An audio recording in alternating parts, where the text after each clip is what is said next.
Okay.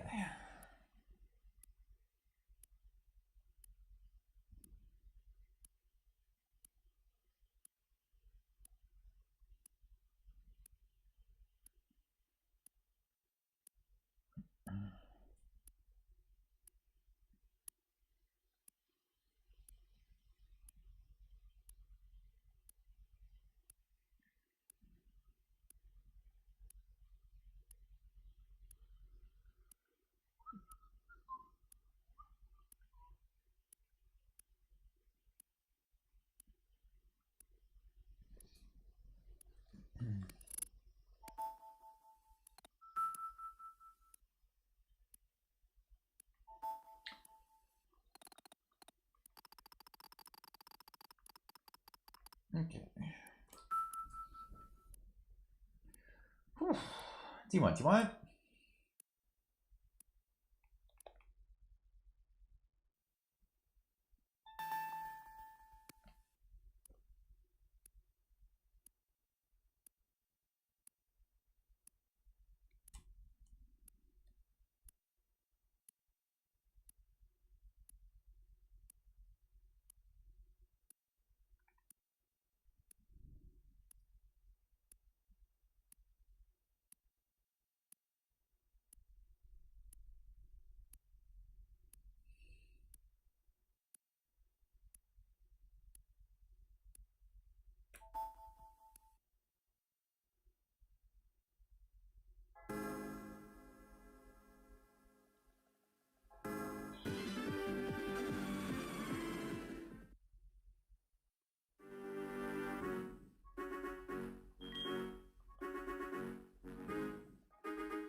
I have a better time than those. They are not records. I have a 9:19.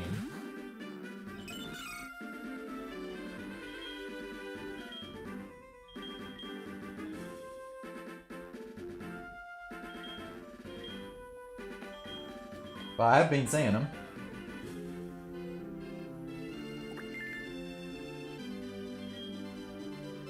I'm really happy more people are finally giving some attention to 8-bit Sonic 2.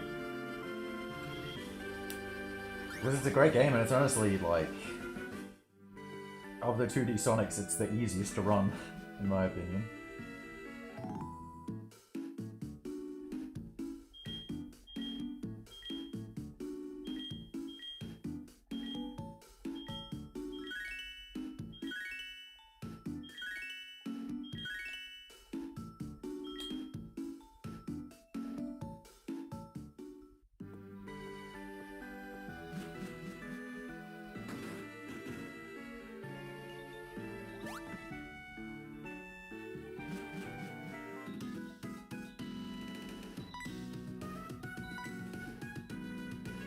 So I don't know if they've got it down to 2x yet. I mean, it's a good time either way. Yeah, no, I haven't uploaded any Sonic stuff to SRC for like 4 years at this point.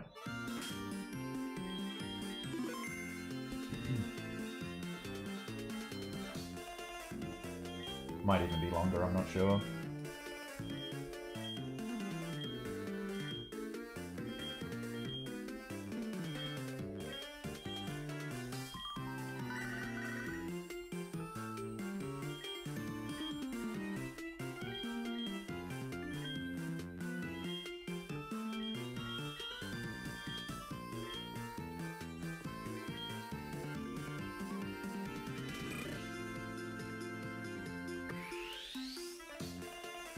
Yeah, so Oz Speedrun's Open is in less than 2 weeks now. What is it, 11 days?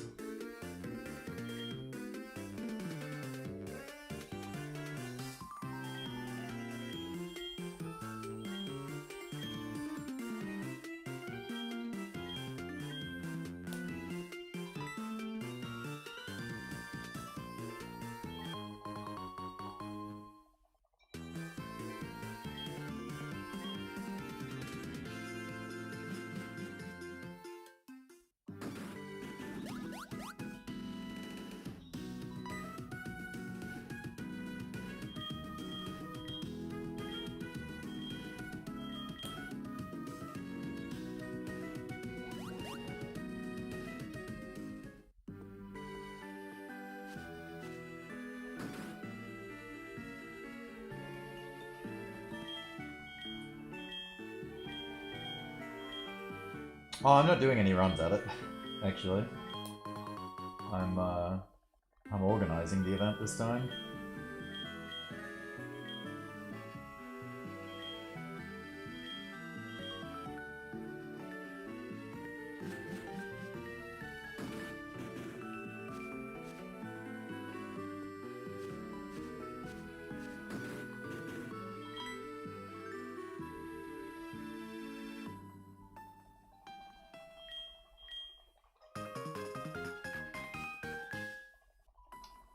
No, JT's not coming.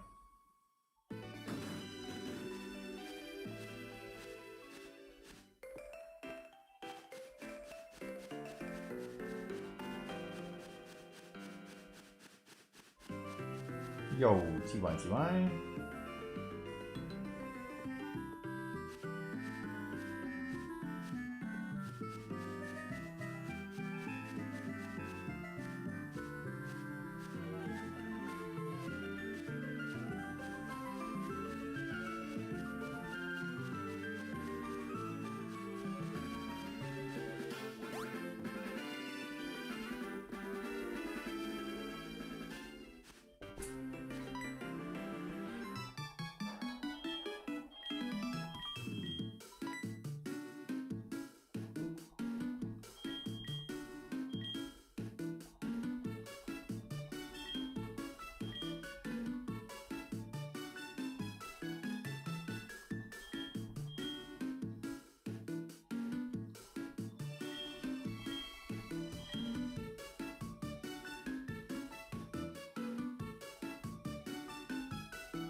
G'day, g'day.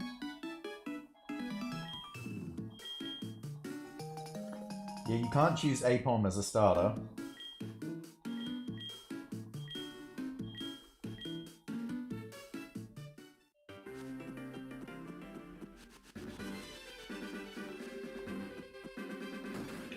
As it is not one of the choices. TY.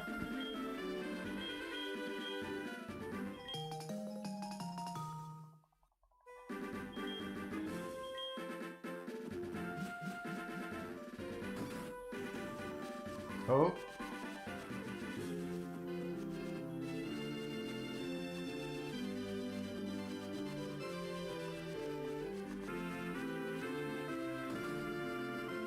Yo, TY.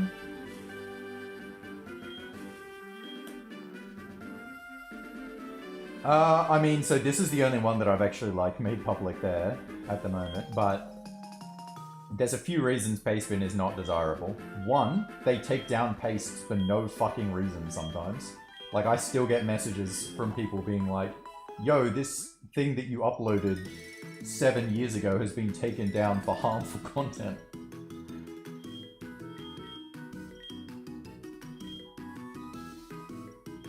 But B also adds... Yeah, correct. You could modify the ROM. But no, I've never done any custom starter runs. Because yeah, like that is a thing as well. But no, I've always done like legit copy just to catch the poke for alt mains at this point. I have thought about doing custom starter runs, because obviously there's some Pokemon that you just cannot catch early. But also it's just a different thing. But yeah, I just haven't done any of them yet.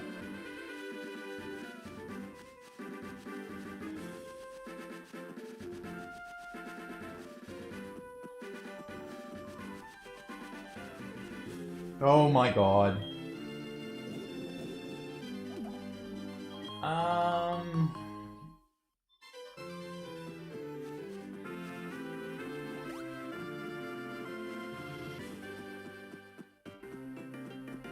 Well, if it still works until Elm's lab, I can fix it there.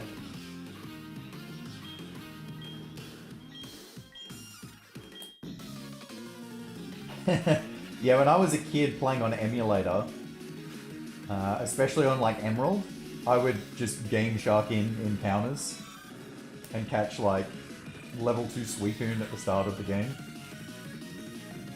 Shit like that.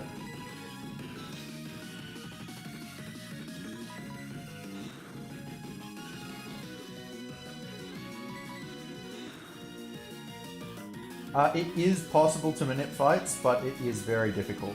You can't manip all the fights in the game without like saving and quitting before all of them, which is very slow.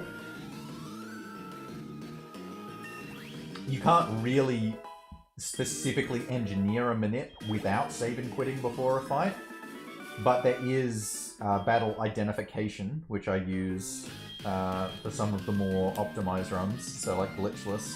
I use identification on Rival 1 a bit, but mostly Faulkner and Whitney.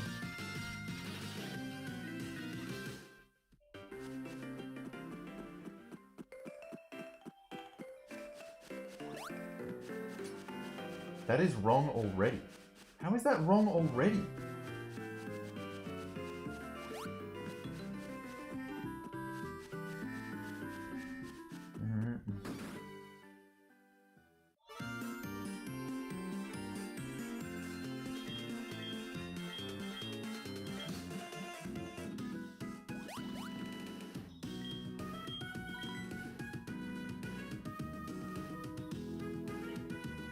So it's more just kind of like, if there are situations where you're doing an alt main, oh my god, where it literally can't do something,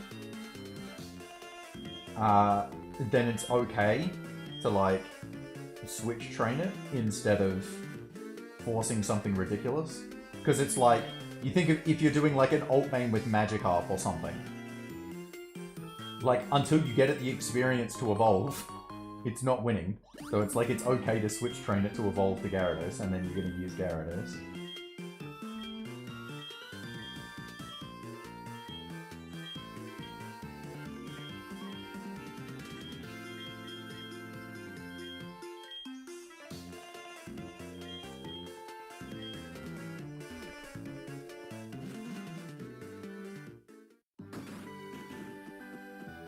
No, that's wrong. I'm gonna walk a couple of tiles and see if that makes a difference. Yes, so I did find what seeds I hit for a couple of my Faulkner fights. Unfortunately, there was a bit of conflict of information there, so we'll see how that goes. But yeah, like, think for example, like at the start of Red Blue or something, where you use Nidoran, but you still use Squirtle for Brock. Like, you still switch out and use Squirtle for Brock. Like, Nidoran is still the main of that run, like, unquestionably. But it's like, it would be ridiculous to force you to, like, level up the Nidoran to, like, level 17 in Viridian Forest so it could beat Brock or something.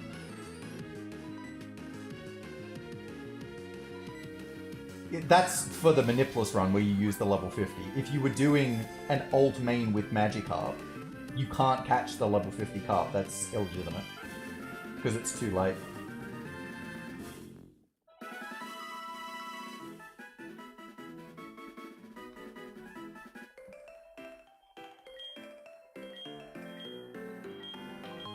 My thoughts are care about speedruns instead.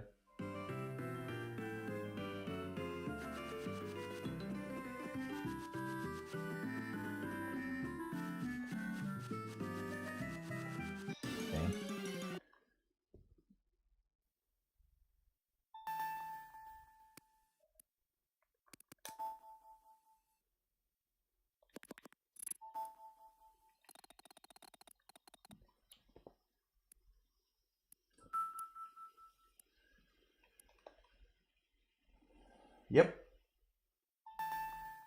Yeah, the rules for alt mains are if you can catch the Pokemon before Whitney, you must do so.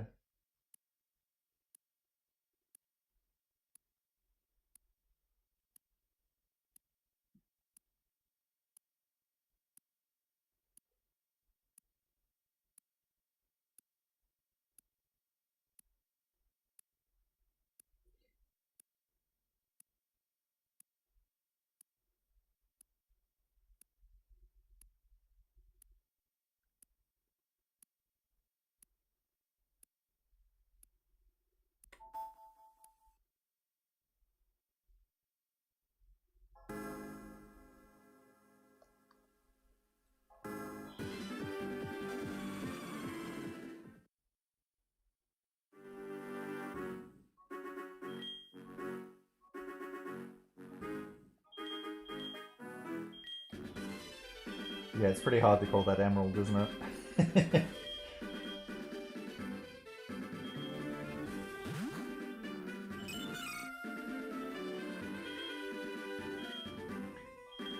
TY.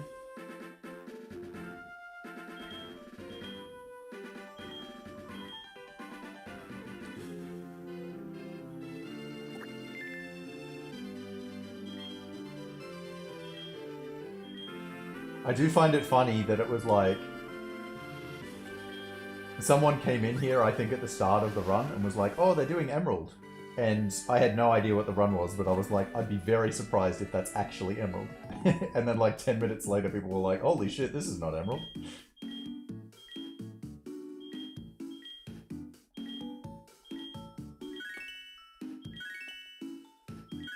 But yeah, was not surprised at all.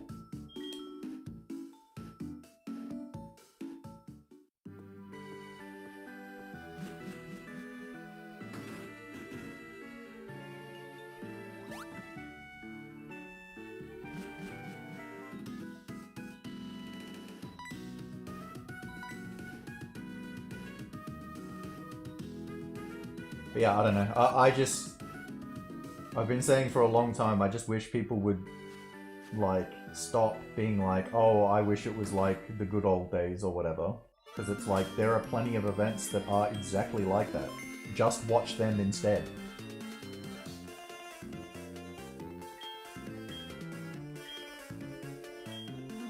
Nah, that's never happened in one of my runs. There was an old run that Trihex did that had a fire alarm.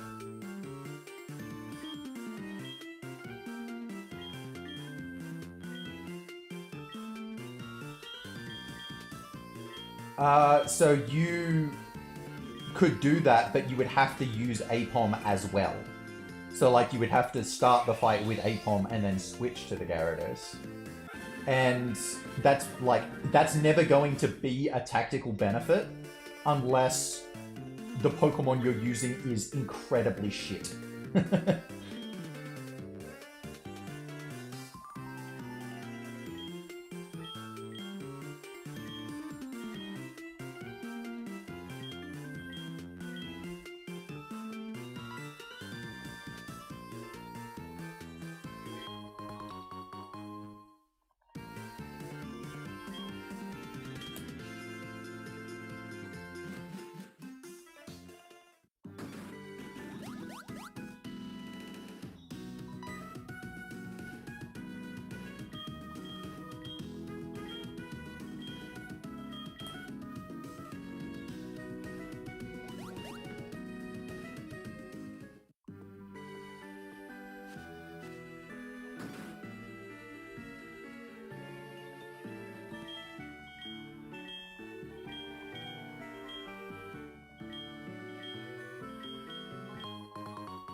Yeah, in terms of marathon runs, I've really been struggling to think about what I want to run in future. Like, I'm thinking about, like, ASM this year or whatever, in July. Like, that's still plenty of prep time, but I'm really not sure what I want to do.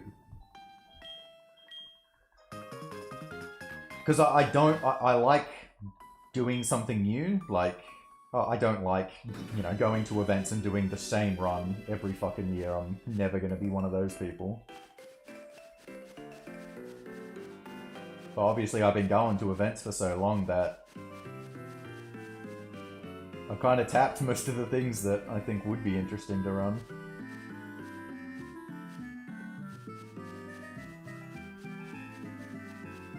No, I haven't got Aipom yet. I mean, if I get Aipom, I'll finish the run.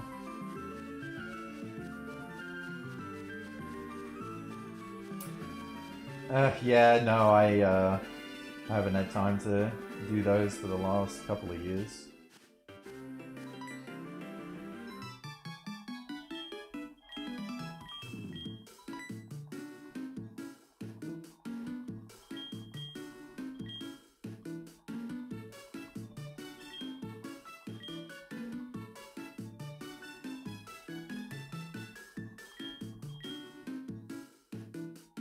I don't think Octopath Zero would be a very good run. You'd have to do the whole game, because there isn't like a story split or whatever. And I don't think you'd get much out of watching that unless you know what's going on. Like, unless you know Octopath, I feel like the speedruns of it aren't actually that engaging. Because it's like, you know, obviously you're skipping all the cutscenes and everything. But it's like the battle system is actually very optimized, and especially after 1, where it's like, it's going so fucking fast. If you don't know the game and the battle system, you have no idea what the fuck's going on.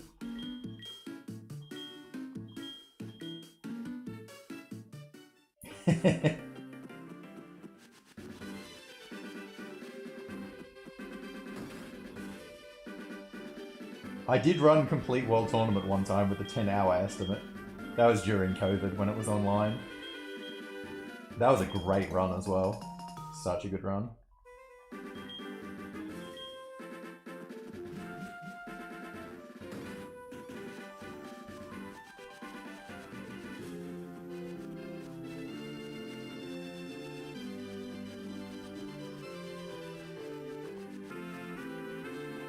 But yeah, no, I'm not submitting Complete the Game in Stadium. Definitely not.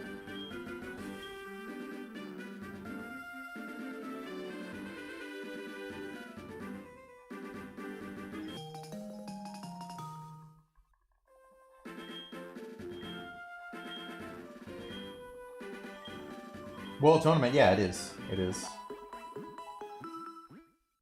It might be listed as PWT instead of World Tournament.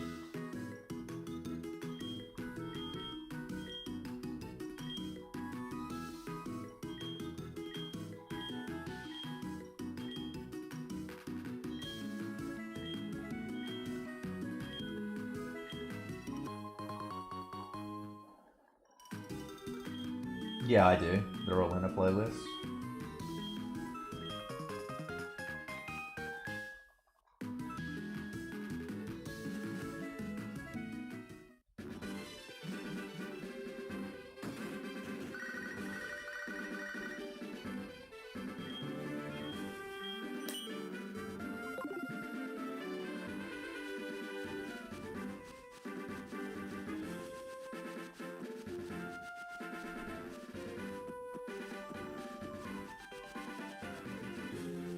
Oh my god, dude.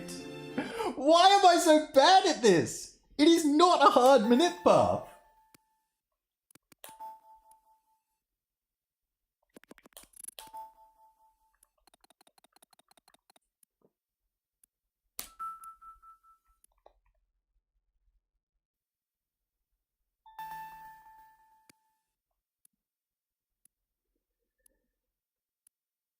Golden Sun. There was like this 2-week period where Golden Sun 2 would be an interesting run, but then they just put in a shit and then boring.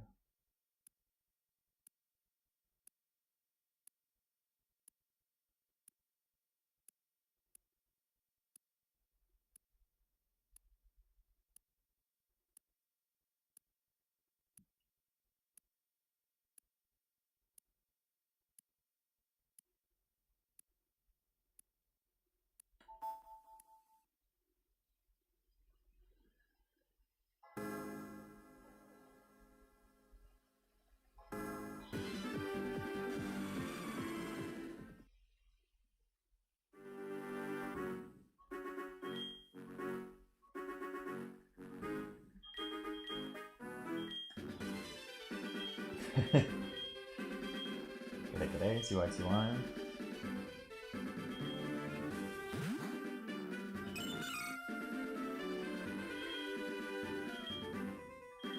Because it's like, there's plenty of things within Pokemon that I could run, even stuff that I haven't done before, but I'm like, I just kind of feel like, is this interesting? And sometimes it's hard for me to gauge, because it's like, if it's not interesting to me, obviously it doesn't feel interesting, but not interesting to me doesn't mean not interesting.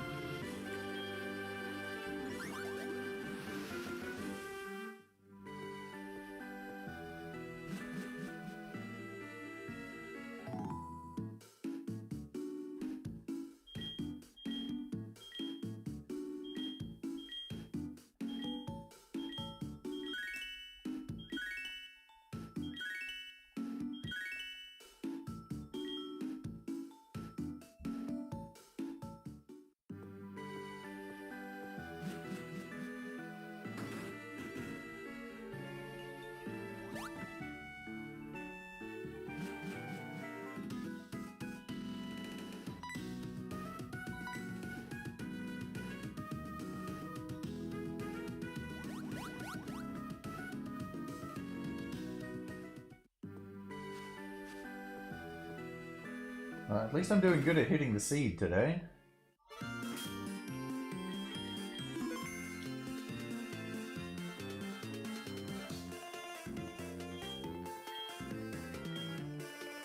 Aipom evolves when it learns double hit at level 32.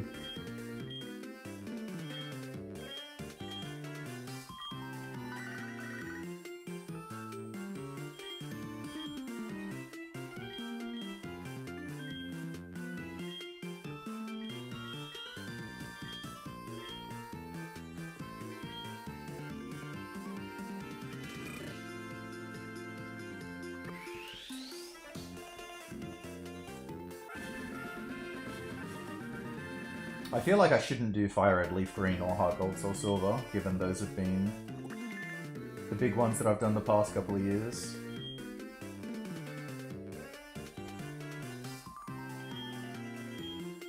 Oh, that is the wrong FAQ. I do price first, yes.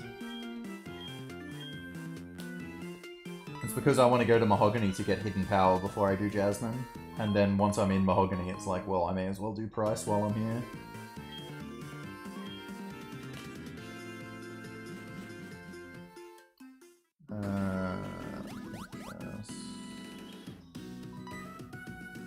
I've got to change the FAQ, that's right.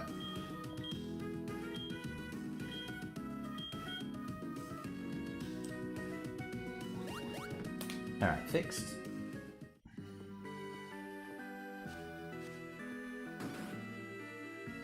Oh no, I'm definitely not doing Omega Ruby Alpha Sapphire.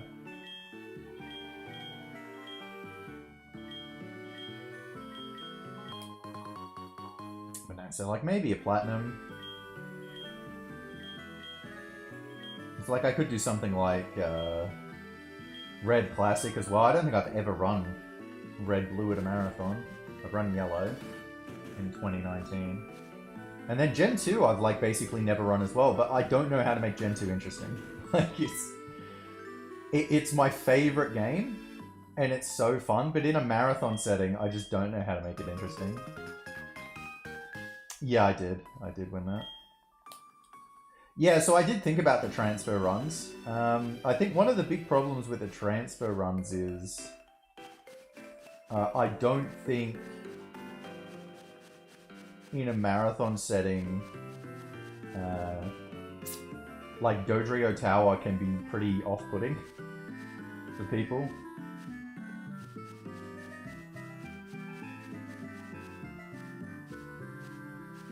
Yeah, the thing is JT doesn't play Platinum, so there's no one really to race.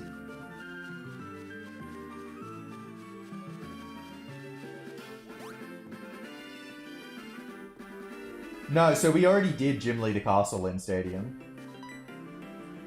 And we did that in, like, the only way to make it interesting, where we just pulled up randoms from the audience to do one battle each. That was a great run, actually. But yeah, it's like you could never revisit that again.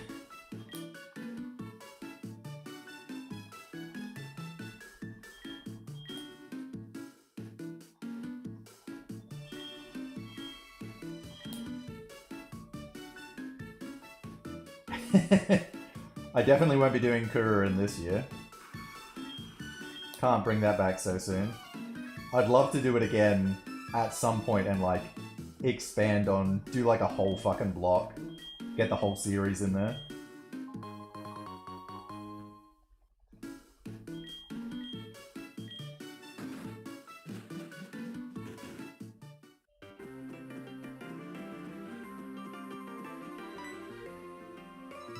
Get like Dan to run Kuru, I run Paradise, Joe runs Squash Any, and then we all race Squash all coins. Oh, that's the dream.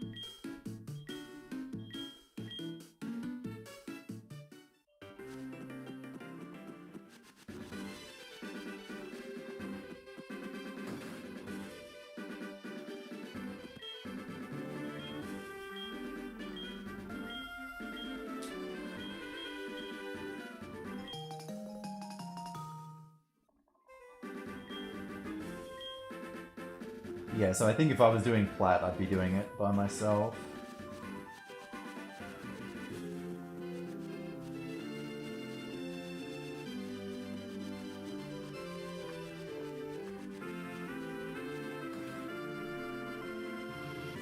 Yeah, I've played Kurokuro and Paradise.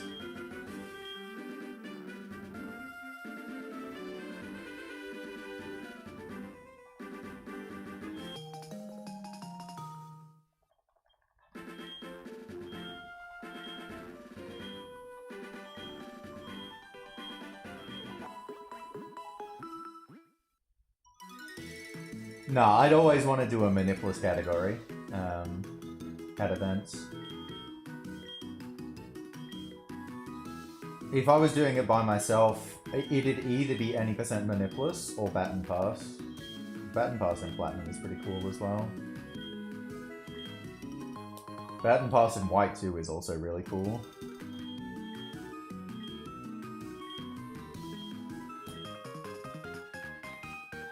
I haven't done White 2 in a while, but I have done quite a few runs of it. Like the World Tournament one. But I think I also did Annie and Challenge mode.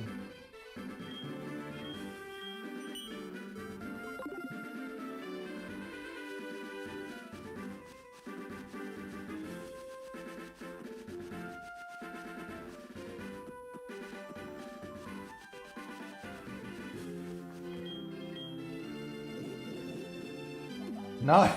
Fuck the contests. I am not doing that again. Fucking awful.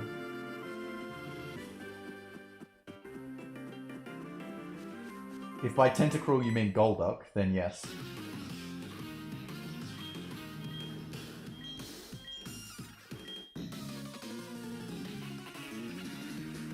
Though White 2 challenge mode with like... sorry. White 2 Baton Pass with donation incentive to do challenge mode does sound pretty cool.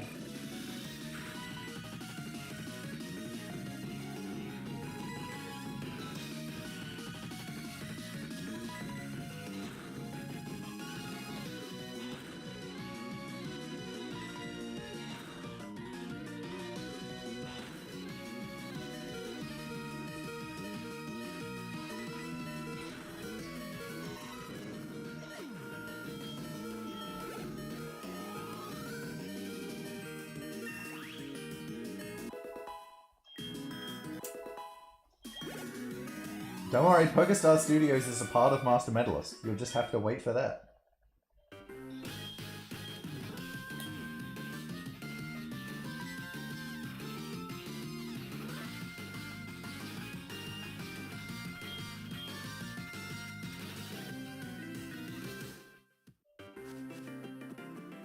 Oh my god.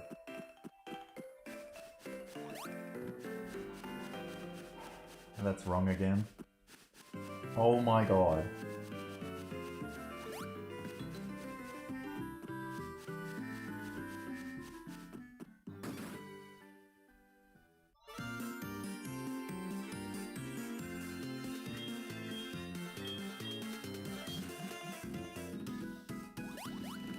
I don't get why I'm so bad at this minute path. It truly is.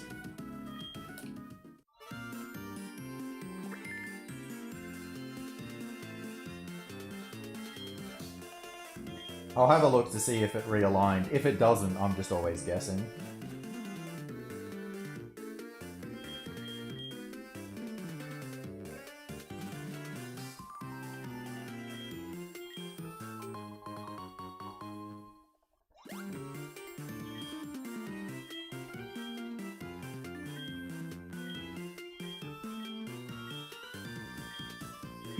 Yeah, so I had the one back in fucking 2013 that I did.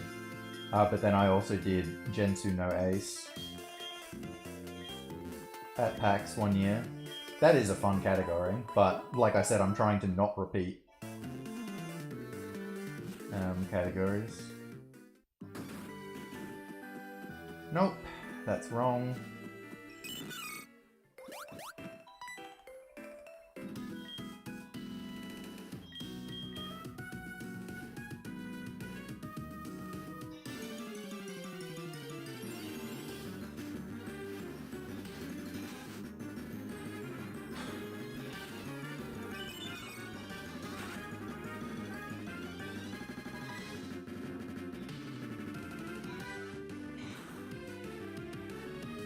And that's wrong.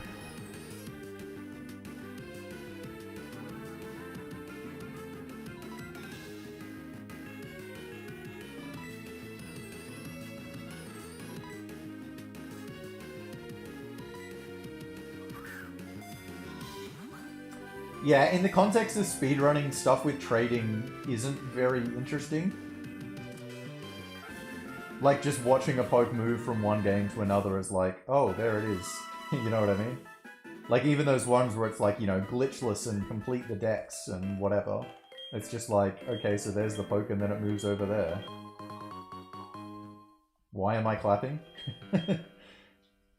Like, it's so much more engaging. Oh, fuck. To be the one doing it, rather than watching it happen. This is guaranteed to not work. Doesn't matter that I bumped, really. Like, yeah, it takes a while to sit through the animations, but it's also, there's no payoff. Like, there isn't.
Nothing really happened.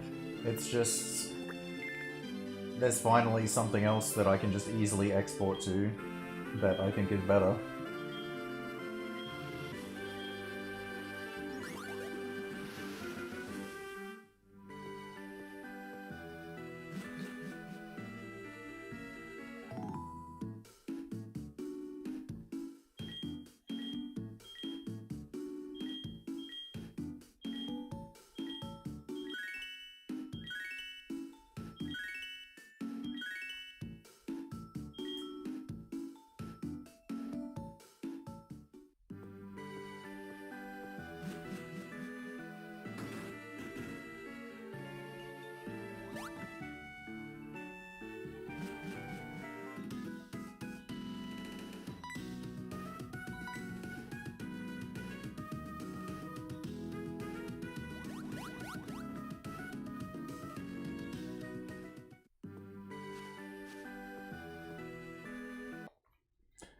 My first seed miss.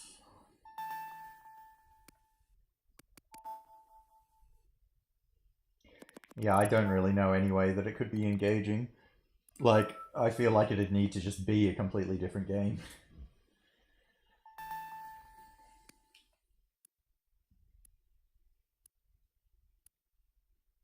Because it's just like the requirements to get through a Pokemon game just aren't that hard.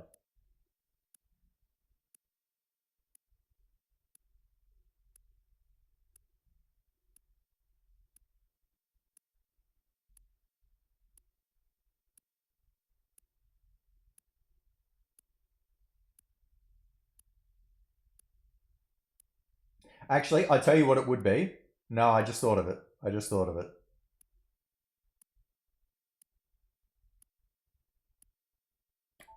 It would be the stadium transfer runs, except co-op. So you have like one person playing the Game Boy games, getting up to the save file, and then like giving the game to then the person playing Stadium. And then as soon as they start the battle, they give the cart back, you go back into the GBA game, build up the team more by the time they get to the next battle. And then just keep doing that.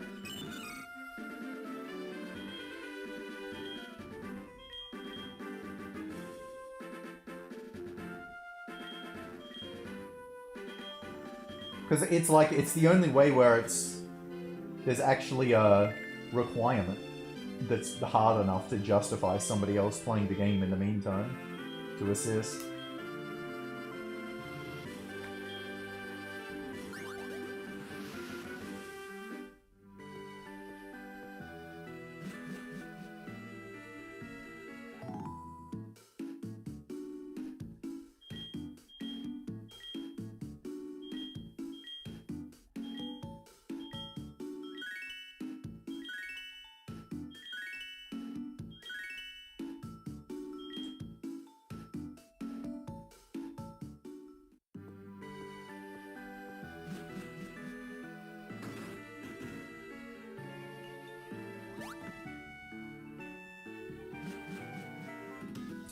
You'd have to do a really long run for that to be somewhat interesting. I mean, not really long, but like a pretty sizable length for that to be interesting.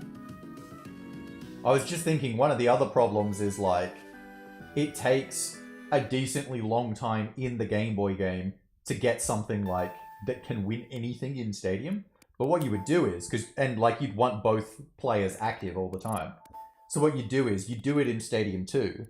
And the person playing on Stadium would start in Challenge Cup to give the Game Boy player time to actually start making something.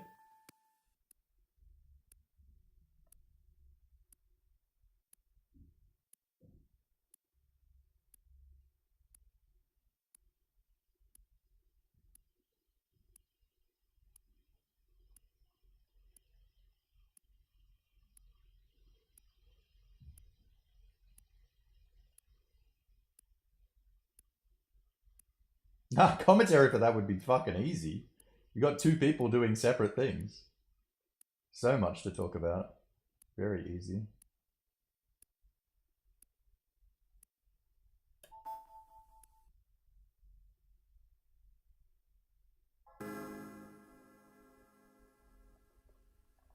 I still think the problem is length more than anything else. But yeah, would also need a second person. And it's also...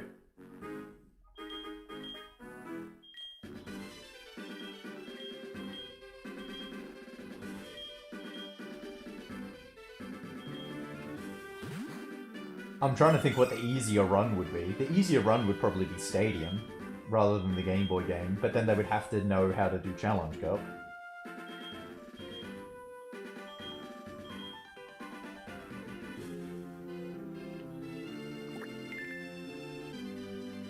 Yeah, that's fine though. Like, it's so much better to have more to talk about than less. Like, commentary is hard when it's fucking boring.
I mean, not really, but I also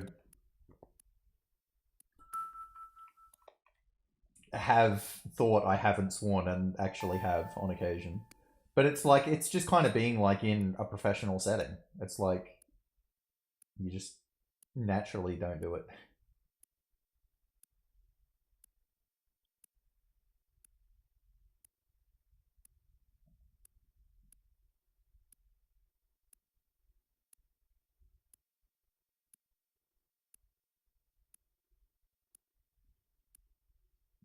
But it's also, generally speaking, your demeanor that makes sense when you're doing a marathon run isn't one of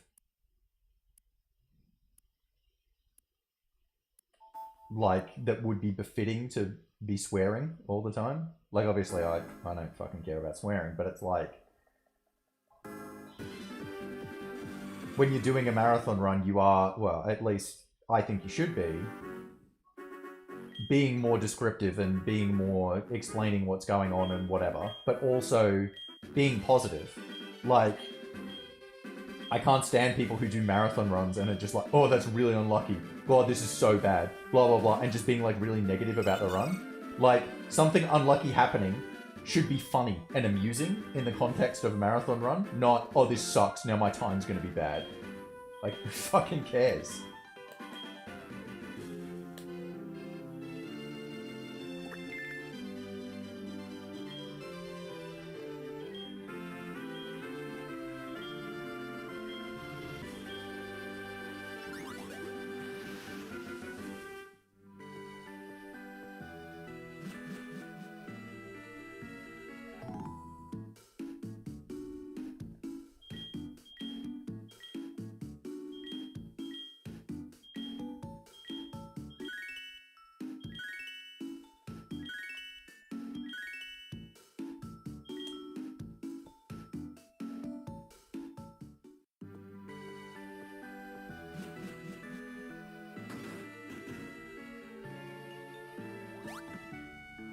I think if you were doing that co-op stadium as well, you wouldn't actually need Dodrio Tower. I think the timing would actually be better without Dodrio Tower.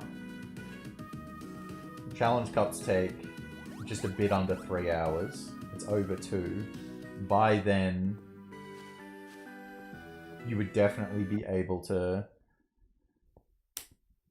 have something done by then. Whereas if you're using Dodrio, you could have like Little and the 50s done. The problem, again, would be Prime Cup, which obviously you would do last. But you would have, like, almost 6 hours to do that. And I'm imagining you would just do only round 1.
I would love to get up to Aipom too.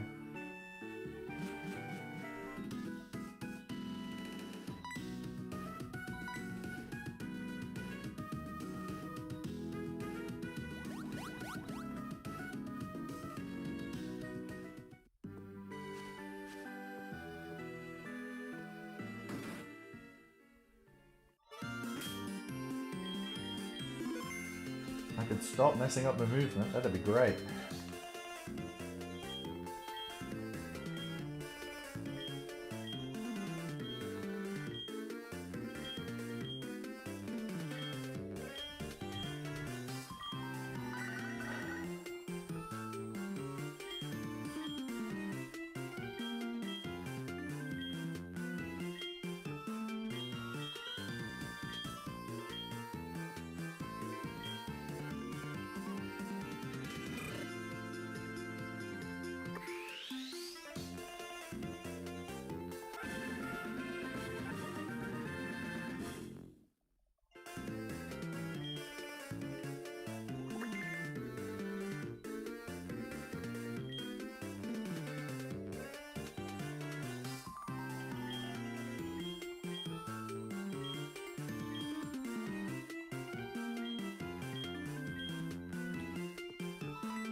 The other option with Co-op Stadium is you do allow Dodrio Tower, but then you force using different games for every different mode.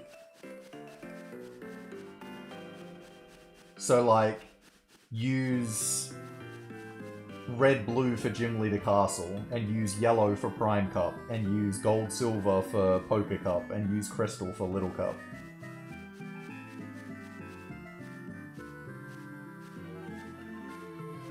Many things to consider.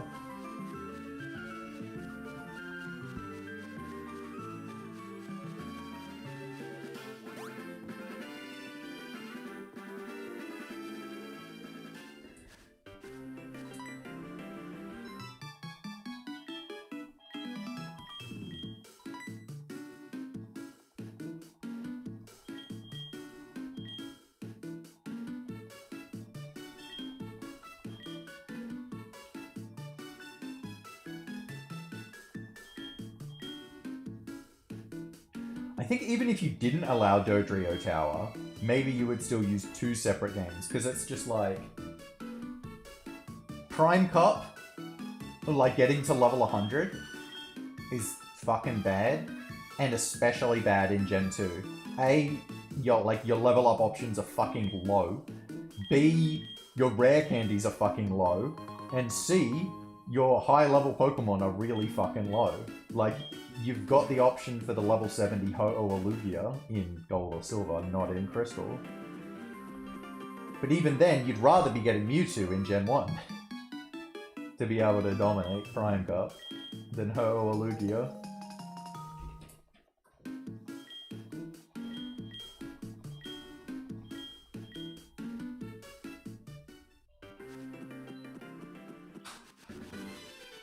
But you'd rather be using Gen 2 for Little Cup. You can do Gen 1 for Little Cup, and I have kind of like ratted out the pokes you would use to win, but it's extremely luck-based. I'm pretty sure you'd have to win the last fight with Nidorans with Horn Drill.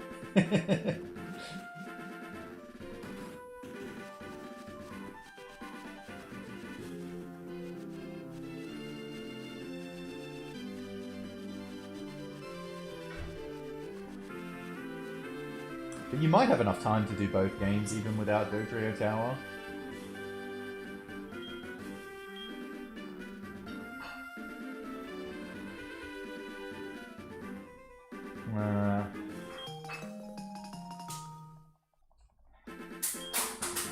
Gen 1 would only be for Prime though, probably.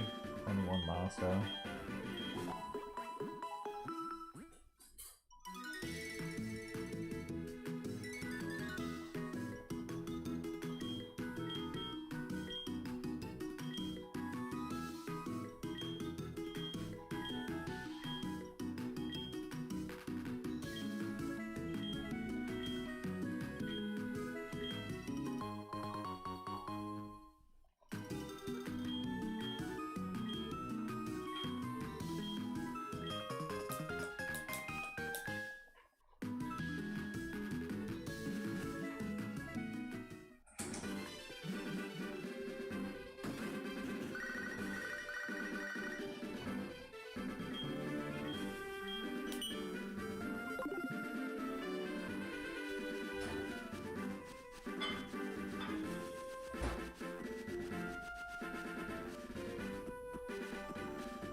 Fucking Max rolled me.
Yeah, I think limiting it to one person playing Stadium and one person playing Game Boy is better.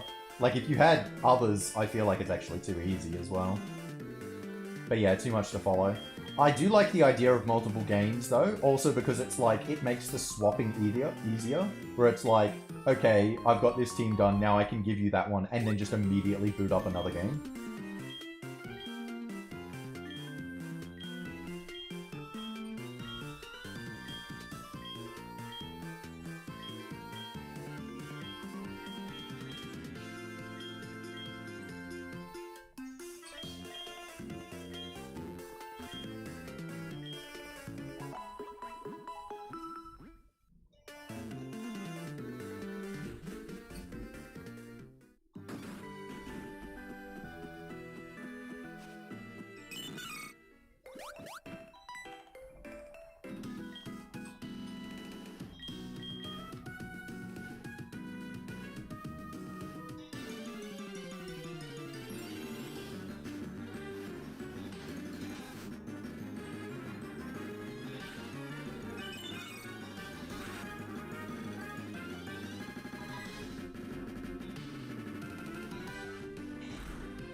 They're not in the kitchen.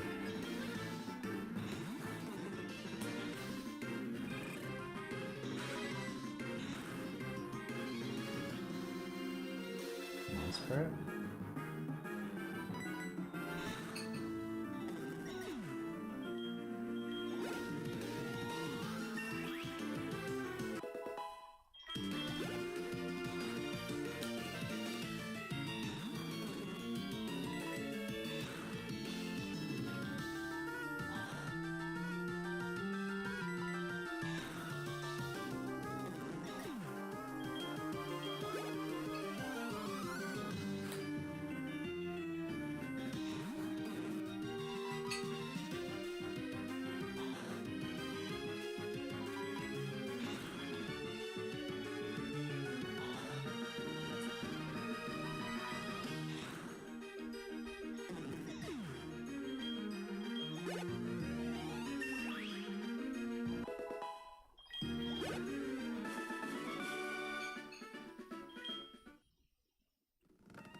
The move does function a bit differently between the two. In Gen 2, there's a separate counter just for Rage. But in the remakes, it just boosts attack stage.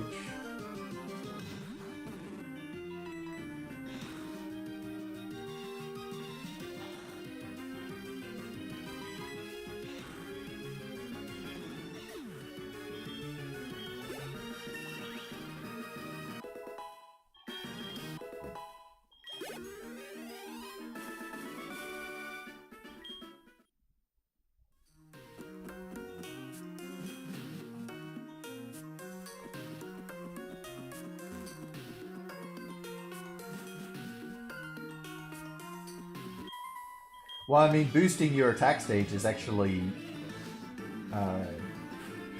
more flexible. Because it's like you could build Rage and then use a different move. Whereas in Gen 2, you only get the boost off Rage itself.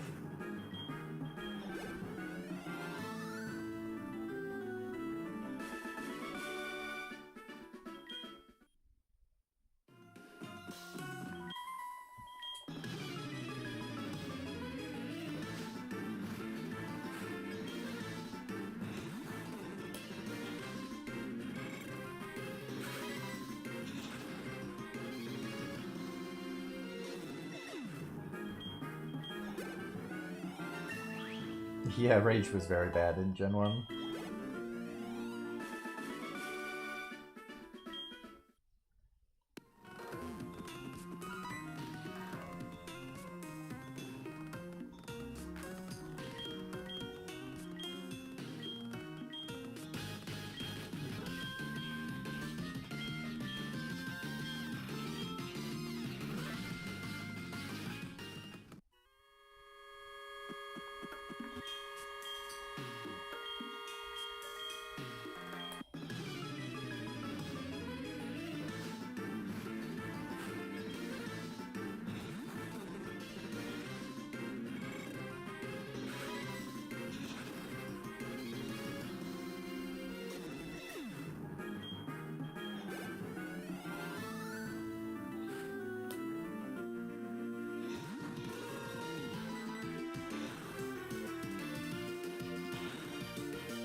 Wow. I have to potion on Bellsprout. This might be a first. And now it picks Growth. Of course.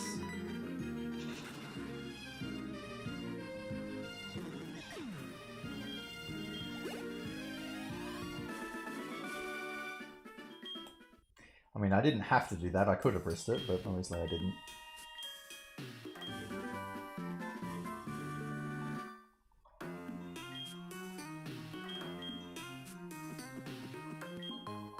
Nor did I want to.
I don't have information this bad. Good chance this will be sand attack. Be good to see though. Yep, that is sand attack.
Wow.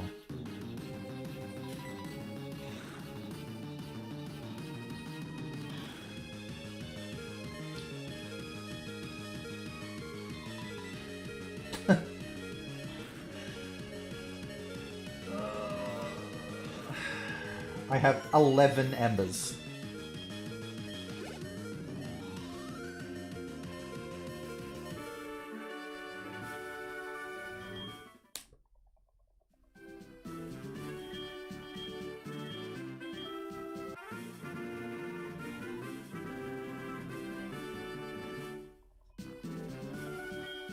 And I can't take a sun off.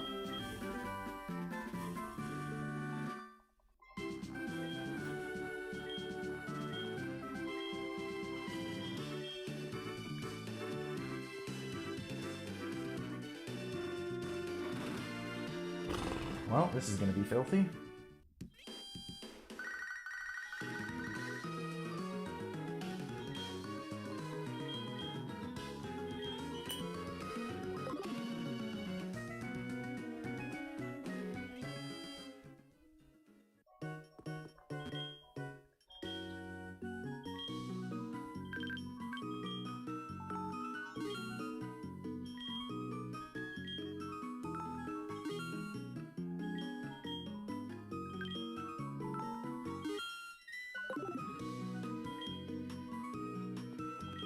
want to fucking get to Aipom. 11 embers.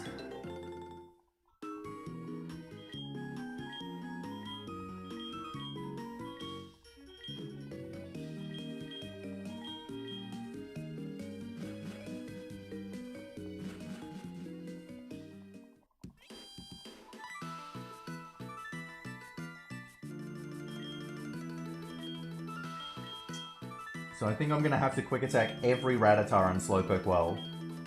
Sorry, every Rattata and Zubat in Slowpoke Well.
The Union Cave movement, correct? So that's not a dumb question. So I can't go to a center because it'll mess up Manip. So I couldn't go to Violet Center because it would mess up Manip beforehand. And I can't go to this center because I want to teleport back to Violet Center.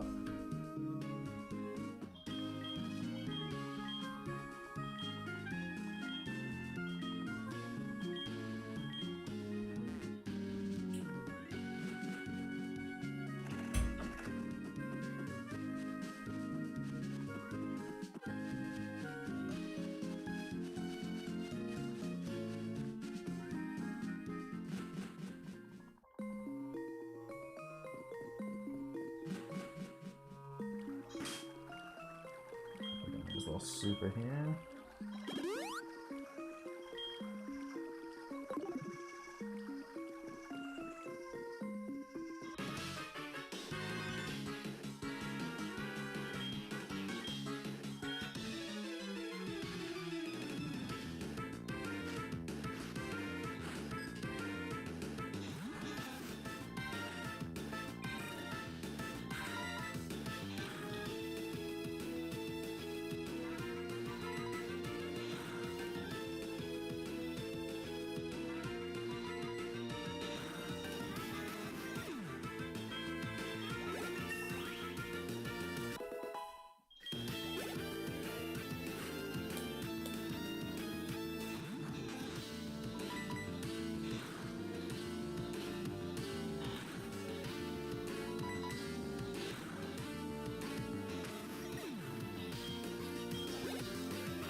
You won't.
this one.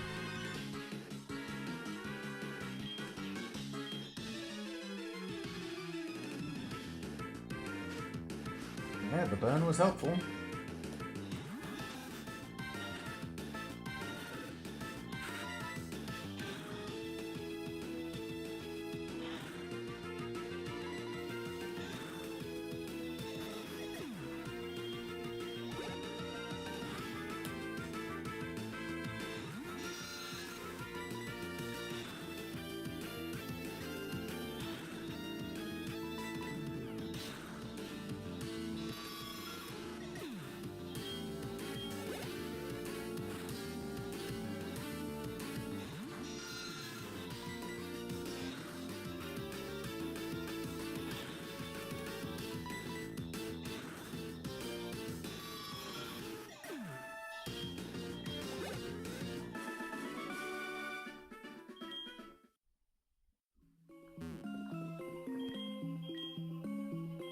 I mean, I don't care about the HP, because I'm not gonna die. I care about it saving me a turn.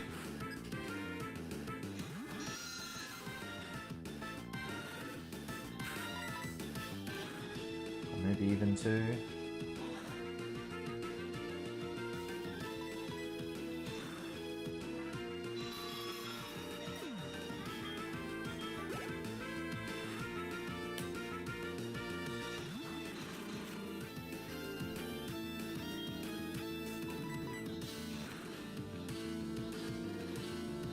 Oh dear. Please don't miss Quilava. Yeah.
Before I did this run, I never would have been able to tell you that Kurt doesn't even require you to talk to him again.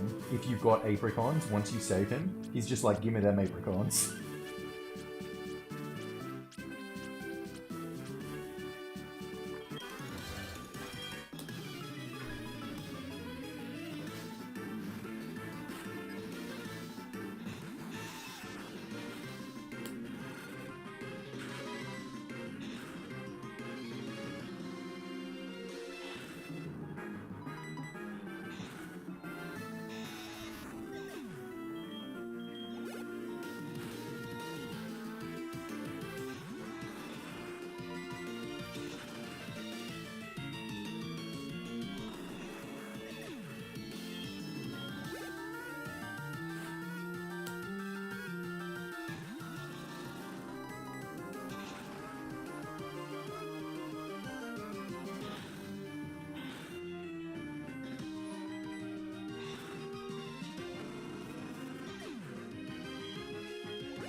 You probably hear the game echoing because you're hearing the game sound through the microphone as well.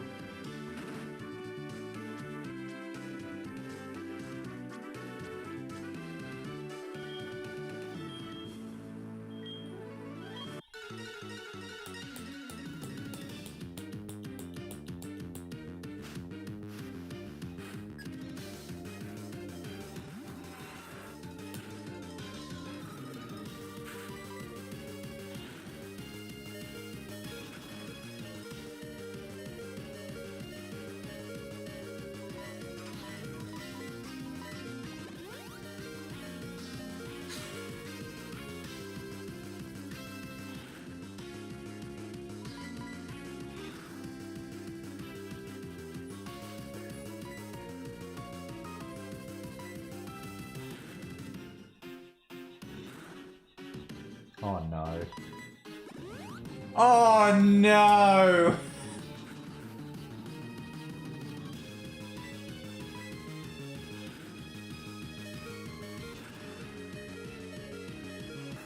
Have I still got enough left? Because was that 3 or 4? Fuck.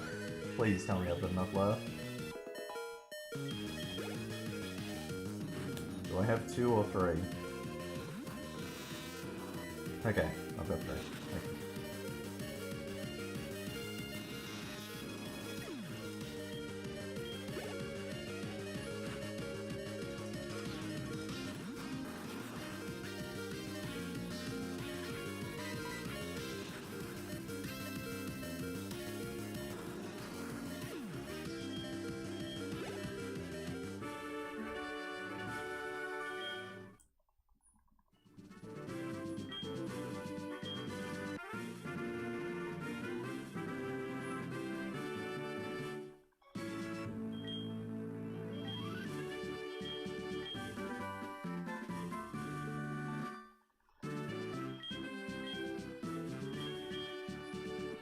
This time is so abysmal, I'm not going to get many chances at Aipom though.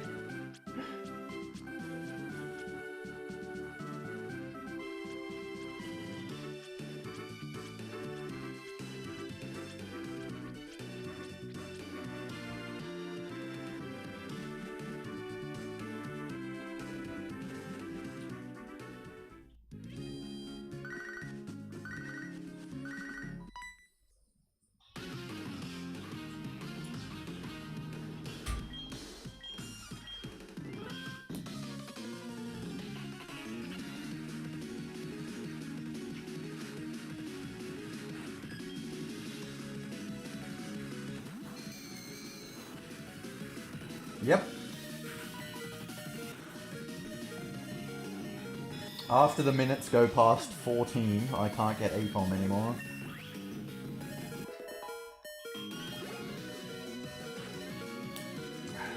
What?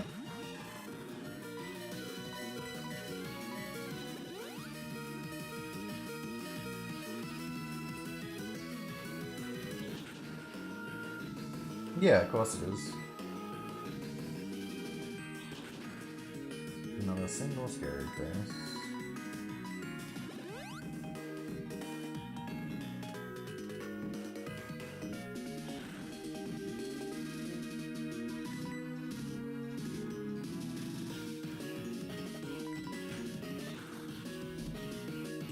Oh my god.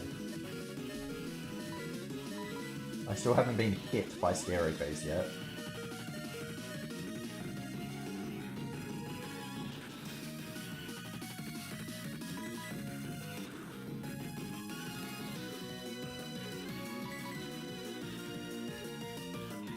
Finally.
I mean, unless I crit him on turn 2, I was going to get that anyway.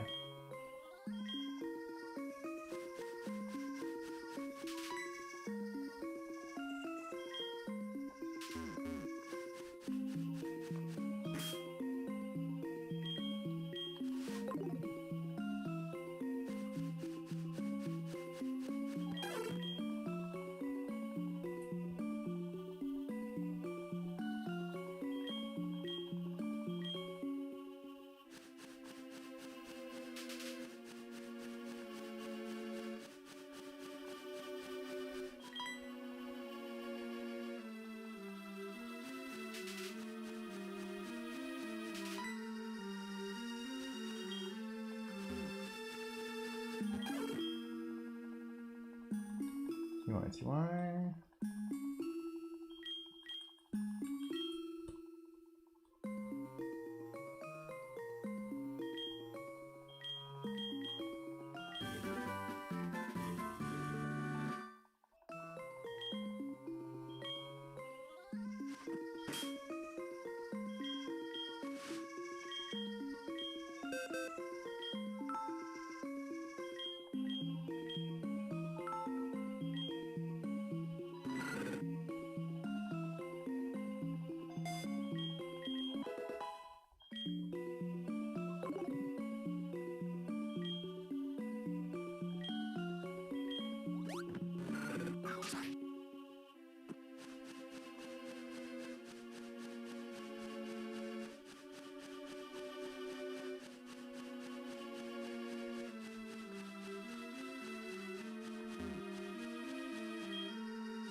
Okay, so I'm gonna get 4 shots at Aipom.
This one should catch.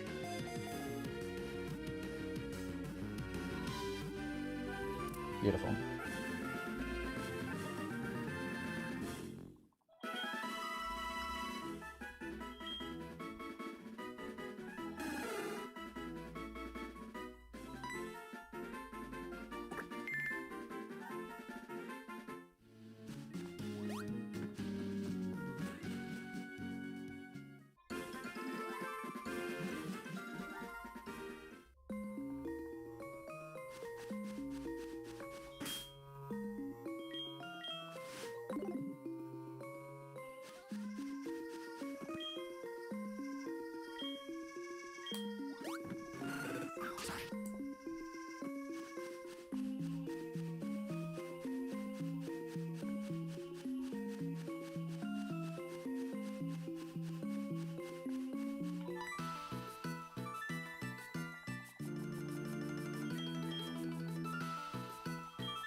Oh, I'm supposed to say no. That doesn't matter then.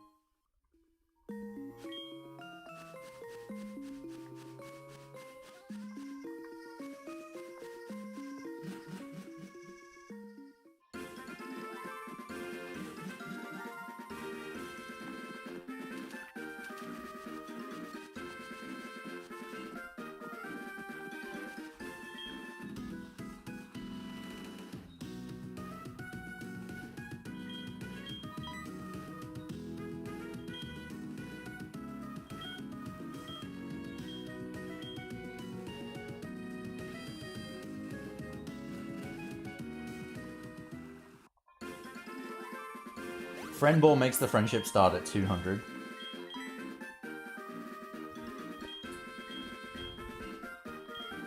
It ends when I get into the game corner, so I get a Dratini with really high speed as well.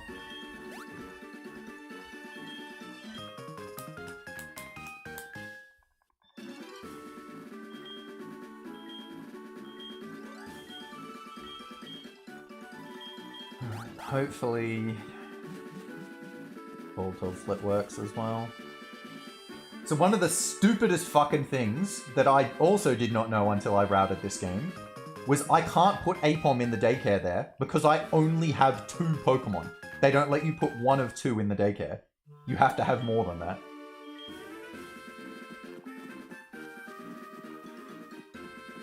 Don't fucking get why, but that's how it is.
Oh, shit. I could have avoided that.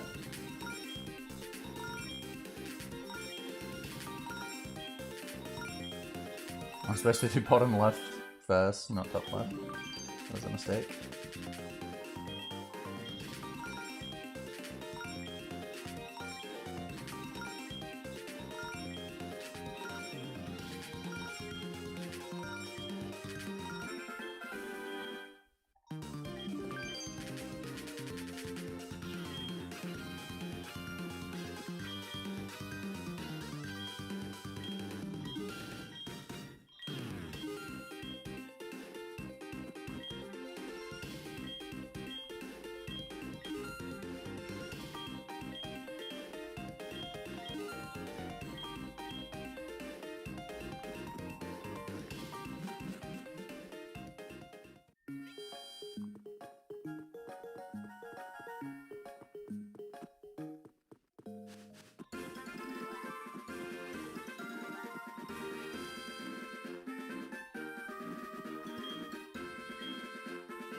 Like, see, she asked you, do you want to raise a second one? But it's like, surely you could just not do that.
Now I'm going to bike around for a bit over a minute. This is just the best way to get Aipom a few of the early levels.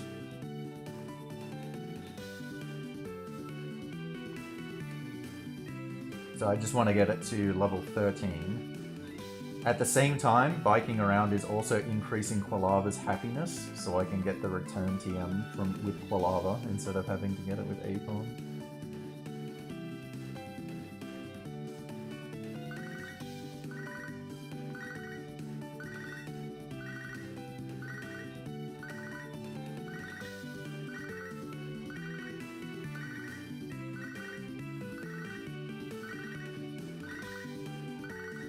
Alright, that should be good.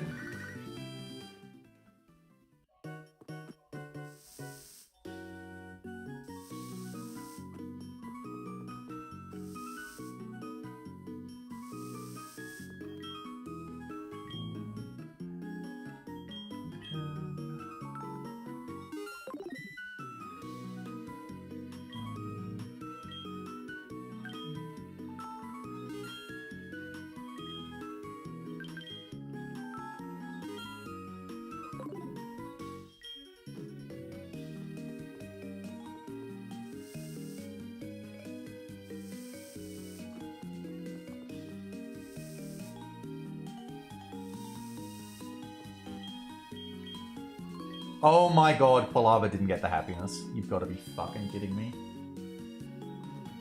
I actually shouldn't have taken the steps, but I should have taken the steps. Fucking hell.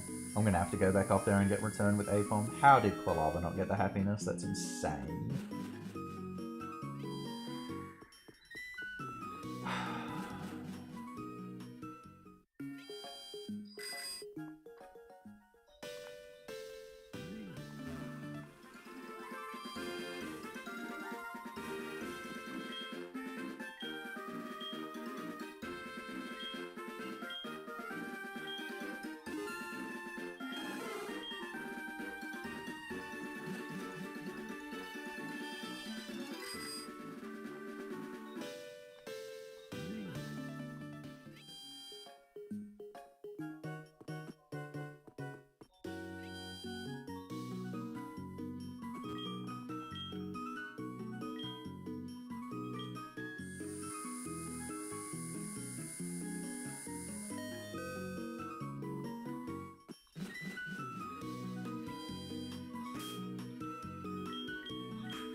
Okay, away we go.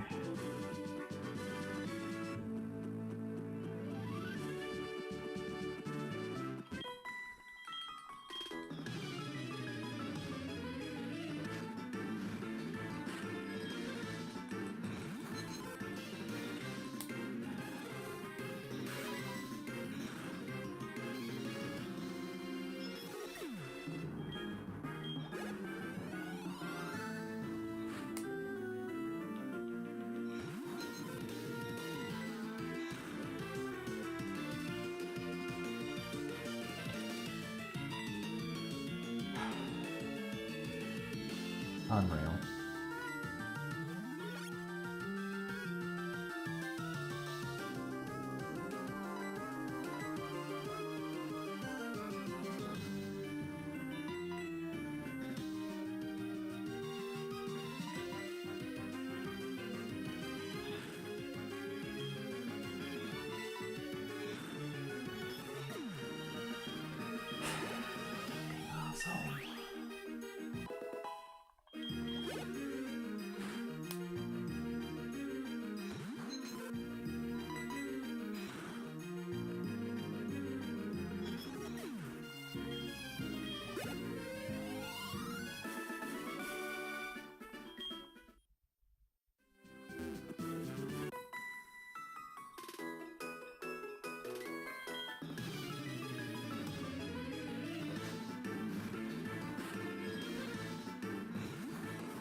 Yes, it does.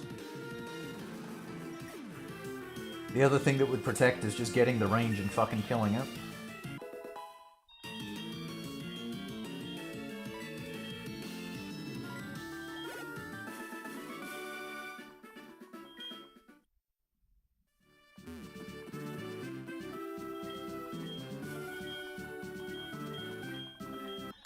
Uh, 12 and 16 on the first two, before you get the level up.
Damn.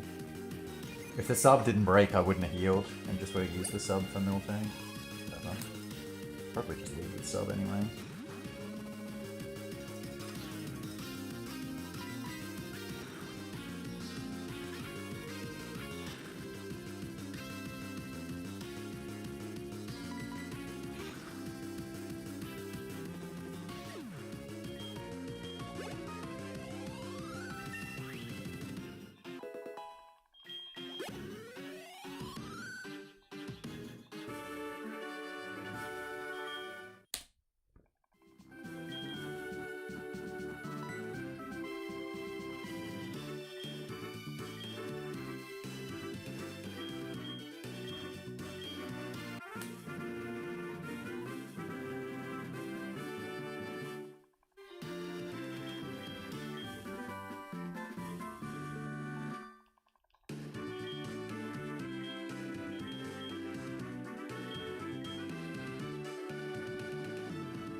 No, you don't get to skip the berry pots, but it skips 2 mandatory fights.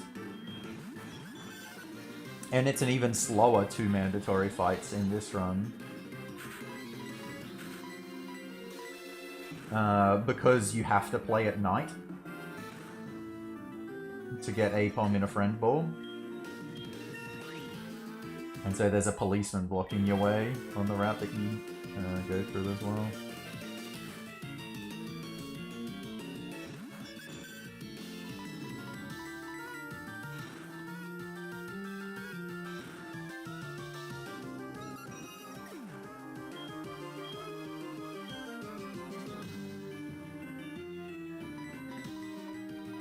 And double growl.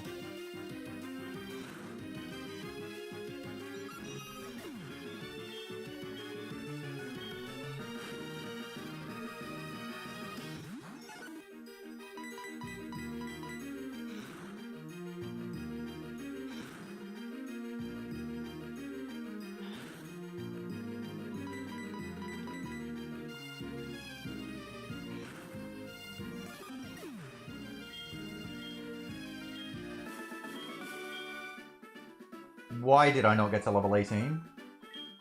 I should have got to level 18. I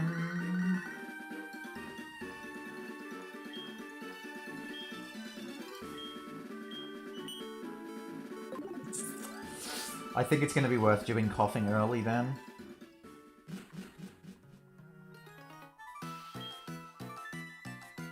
And this will be a 2-hit instead of a 1-hit, but I really want level 18 to try and get the speed tie for Rival 3 Ghastly.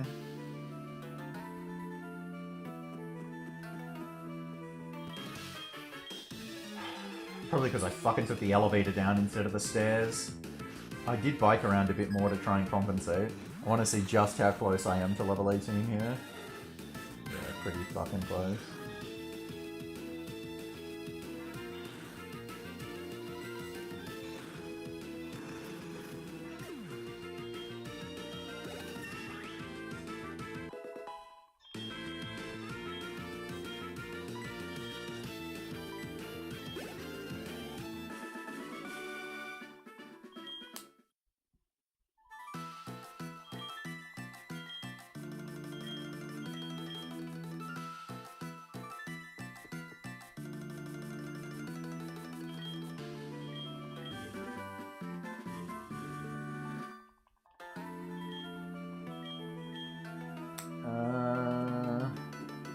Yeah, I'm gonna use another repel now, so I guess in this instance we'll go over here and get Shadow Claw as well.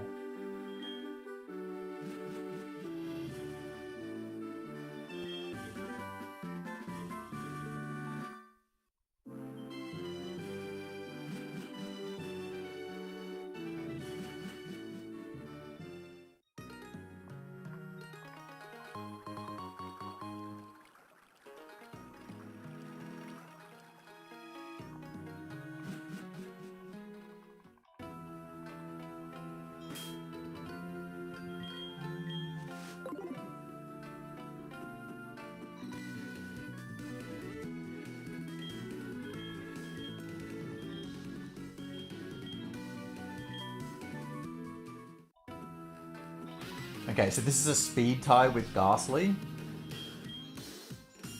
But I really want at least a 50% chance of getting the speed tie win.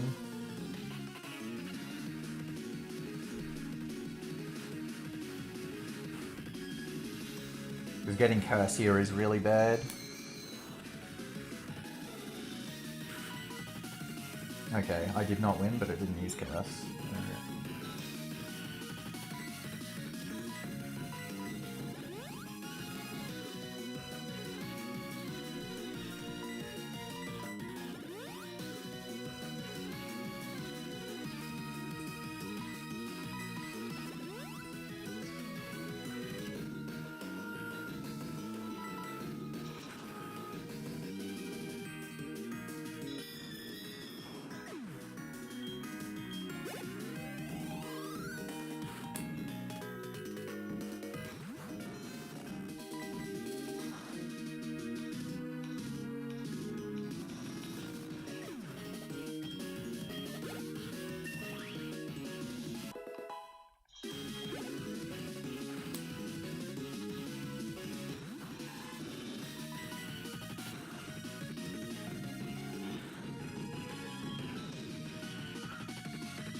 Yeah, with the sub up, Ghastly can't touch you.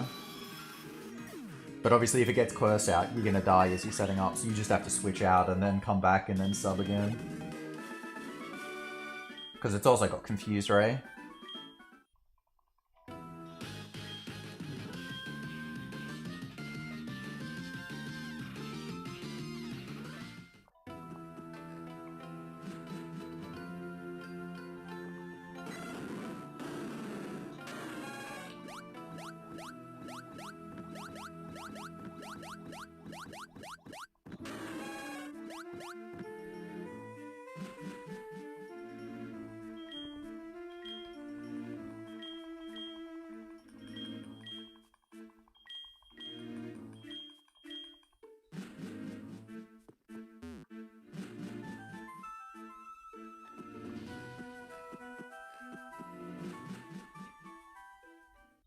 I'm gonna get this Ether as a backup.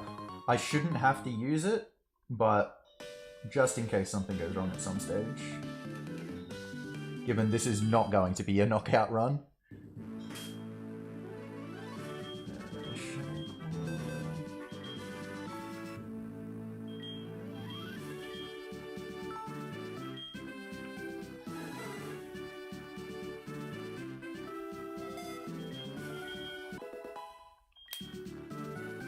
That should be enough health.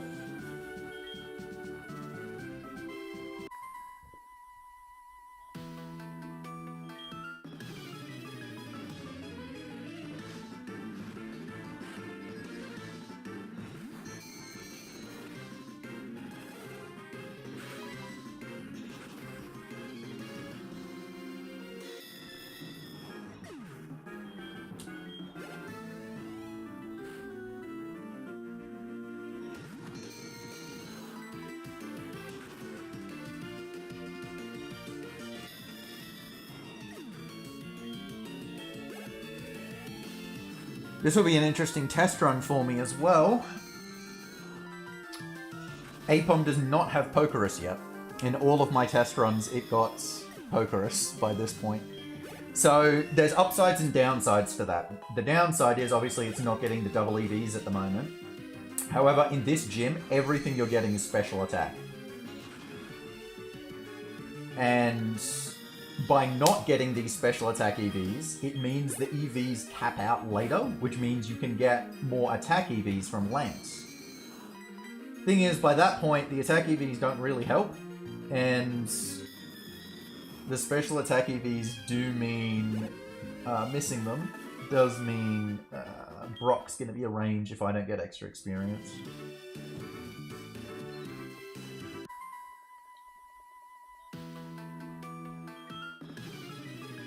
Attack EVs won't help with anything. It means I will definitely get the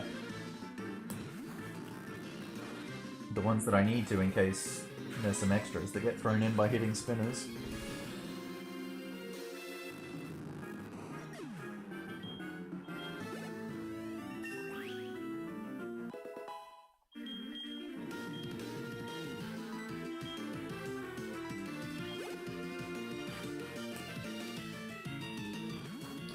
So the reason I don't have Pokerus right now is it simply hasn't spread to Aipom. So Pokerus starts on Quilava, and then there's just a chance of it spreading after every battle, but because I'm not manipulating the RNG, that can just happen at different points in the run. It'll happen eventually.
It's like 1 in 4? Around there. I can't actually remember if that's right.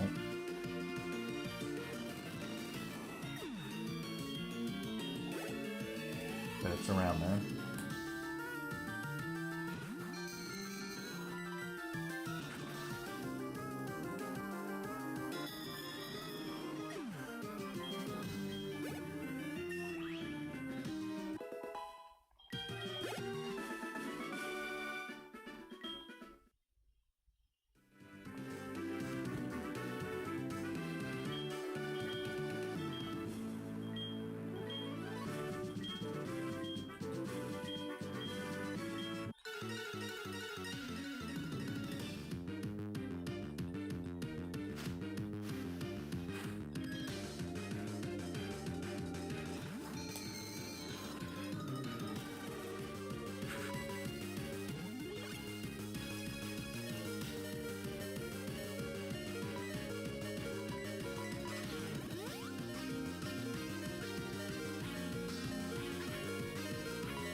Yo, TY, TY.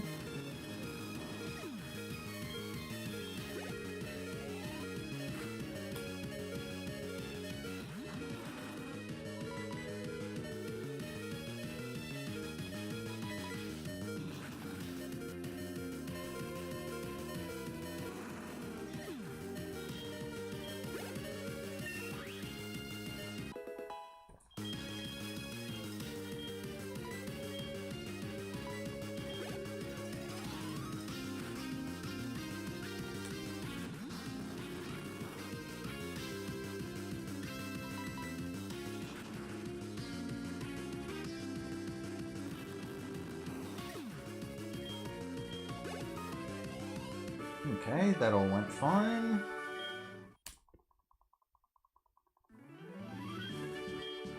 I don't know what I should buy here. I'm pretty low on heals. I still have the full heal.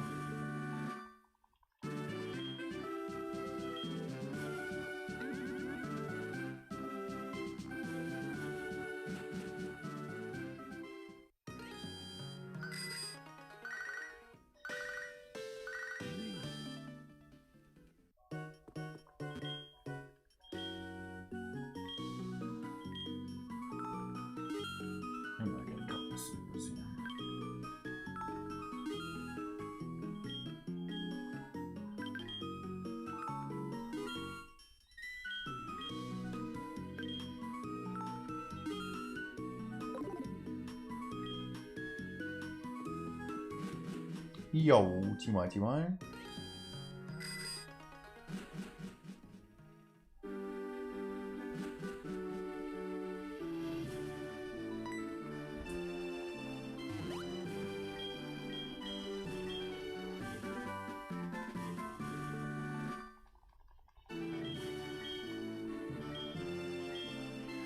Just makes you remember, we had...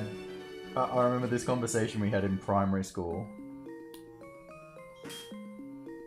And I think it was either in year 4 or year 6, but I actually get the feeling it was in year 6. And our teacher was talking about, like, ways you can, like, communicate a hard message to people. And ask people, like, oh, you know, what do you think might be effective? And one of the kids straight up stood up. He was the first person to stand up and was like, I think maybe you could just start by saying, no offense, bro.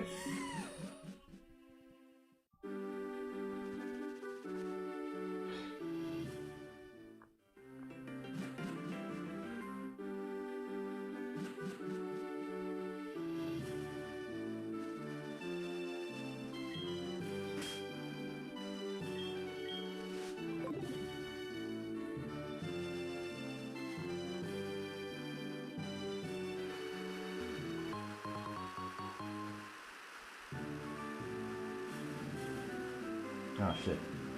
I don't know why I went down here. Supposed to do it from one of those.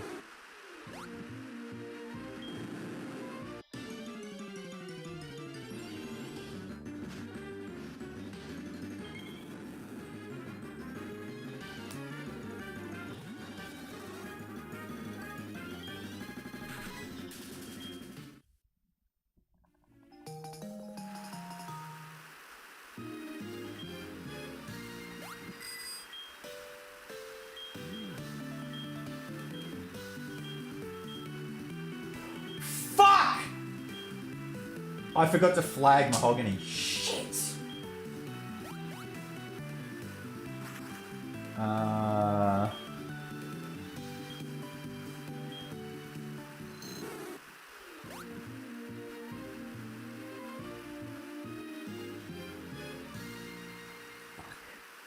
I'm supposed to flag mahogany and then teleport back. Oh dear. I'm just gonna have to surf and bike all the way back, which is very slow, and I'm also gonna run out of super repels doing that. Because I don't have any spares. God damn it.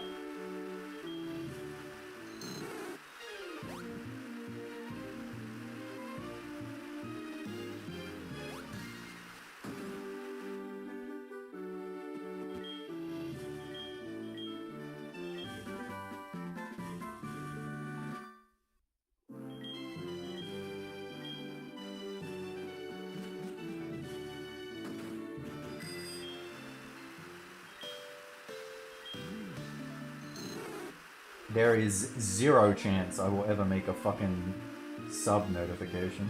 Fuck that shit. Where am I going?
Yeah, I got it now, which means all I would have missed out on is some of the special attack.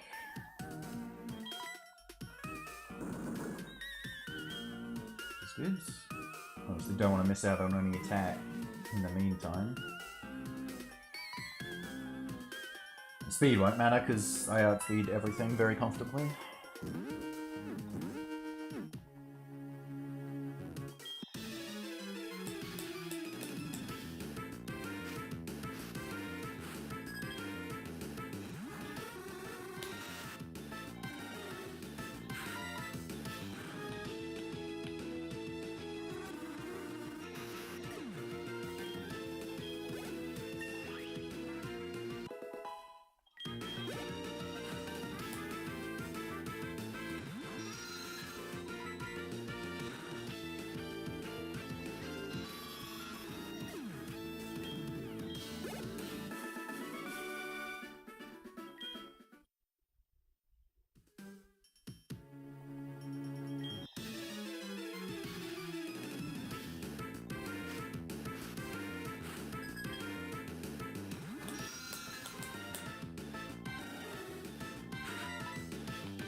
Maybe I do make it on Super Pels, I just don't have the extra for pre-rock tunnel.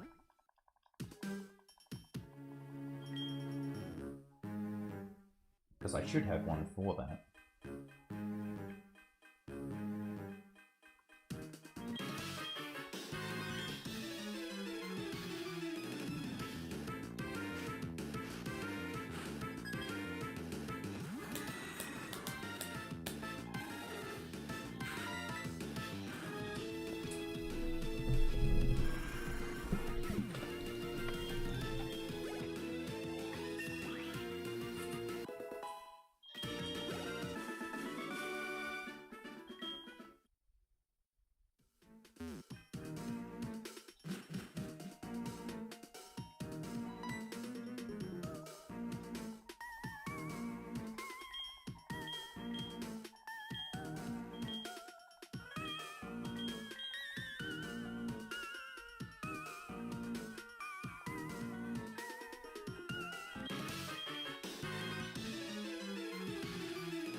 Level 32 when he learns double hit.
Secret power is physical, yes, but crucially does not make contact.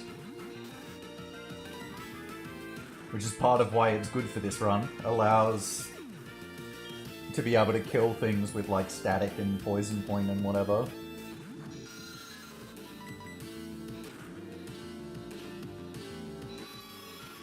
Without triggering them.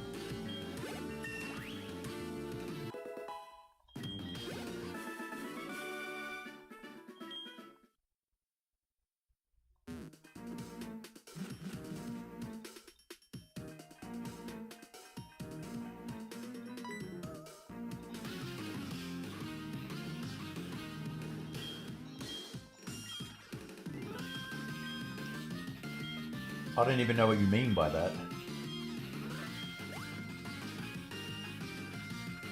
Right, how is that working in your head?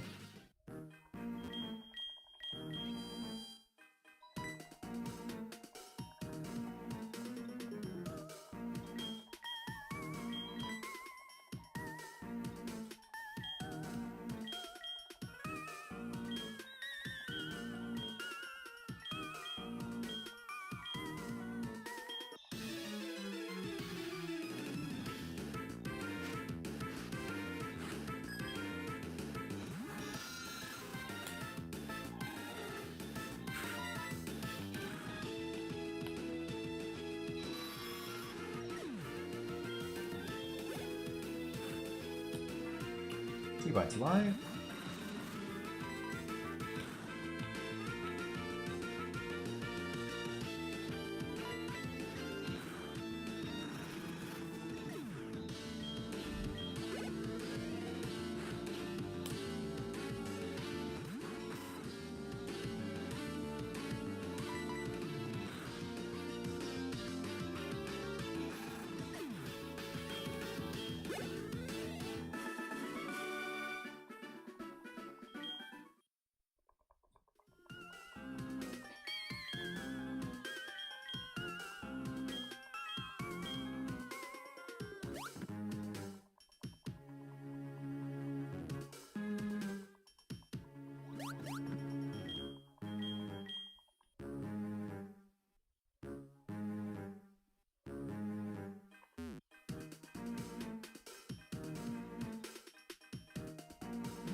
I think just to be safe, I'm going to pick this up too.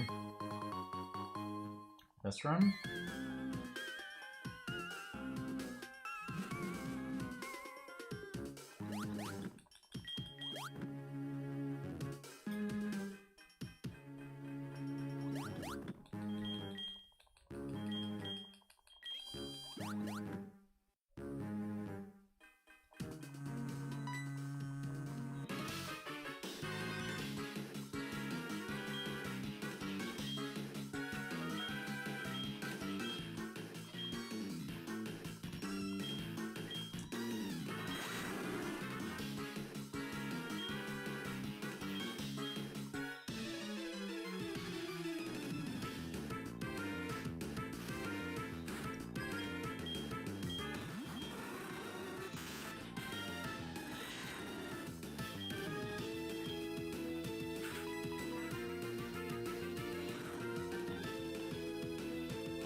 Goodness.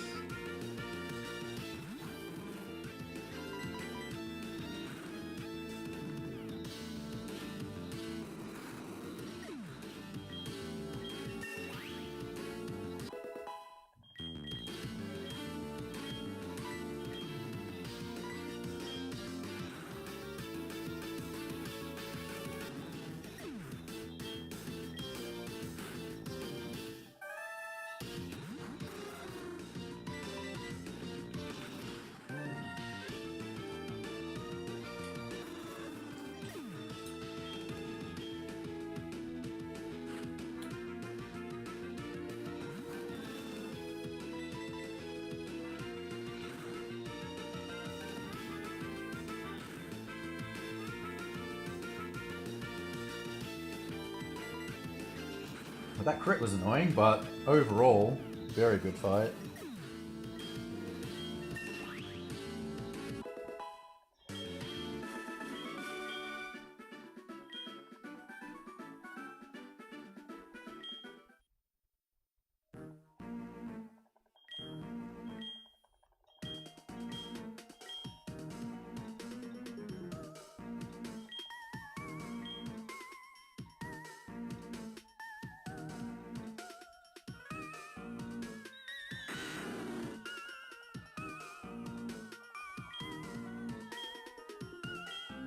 Not at all.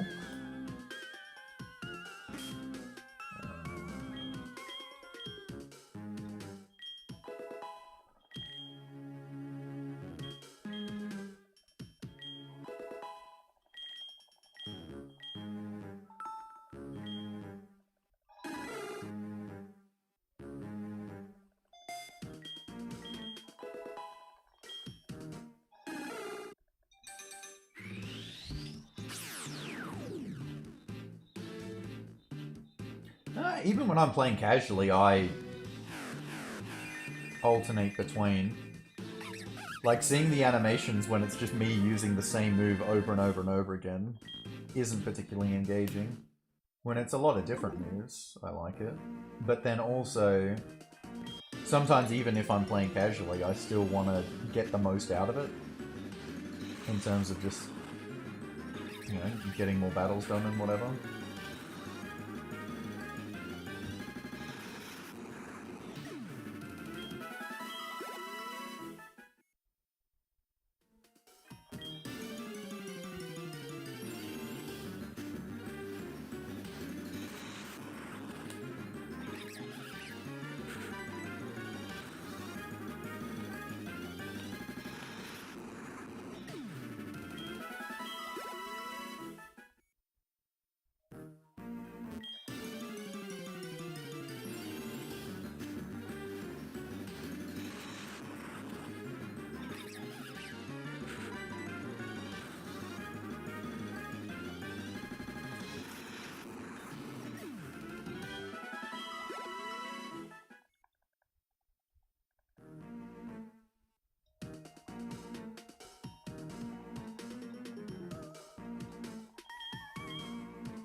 I prefer Aipom's design, to be honest.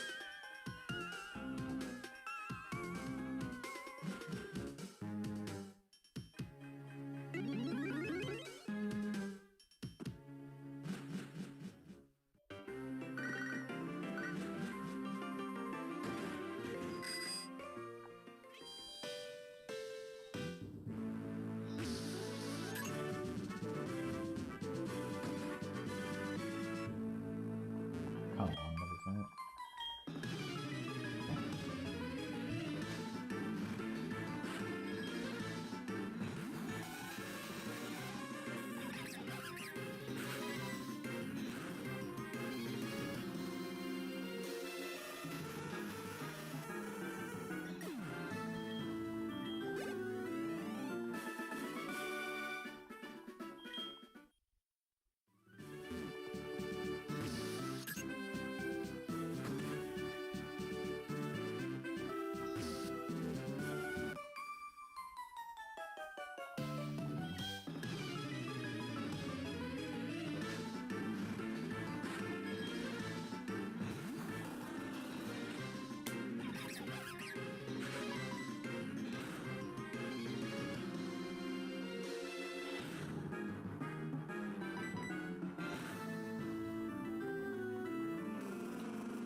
That works.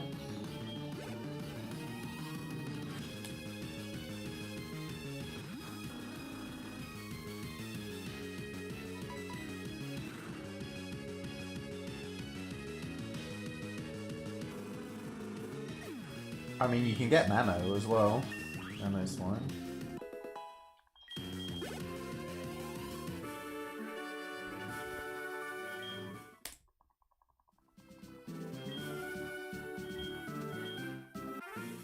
Like, there are a bunch you can get via trading, obviously, but if we're just talking about within the confines of the game.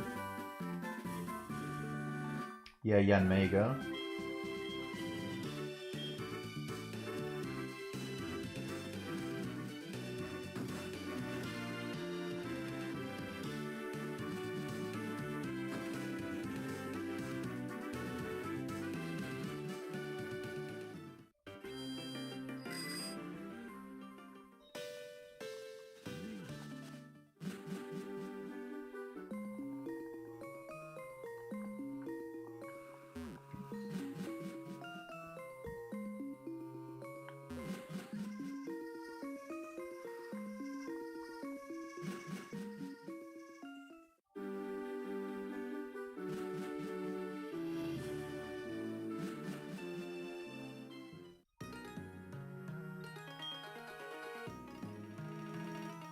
Oops.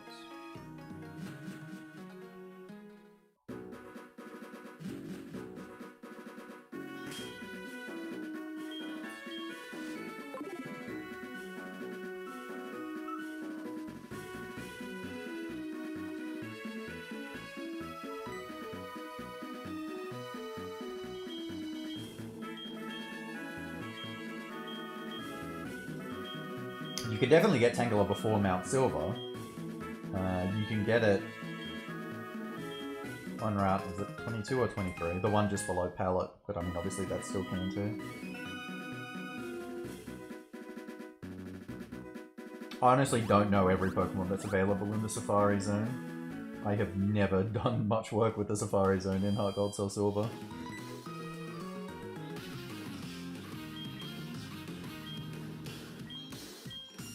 Just never worth it.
Yeah, it's already maxed out by now.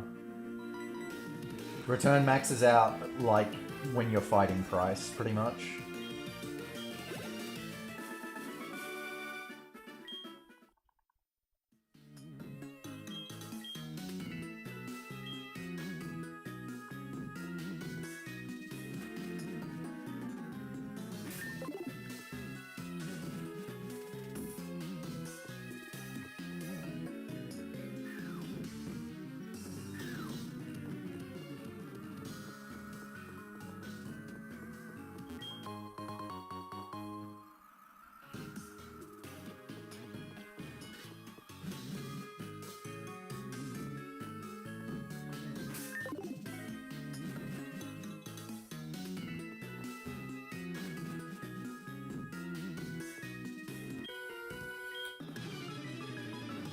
Obviously, Technician.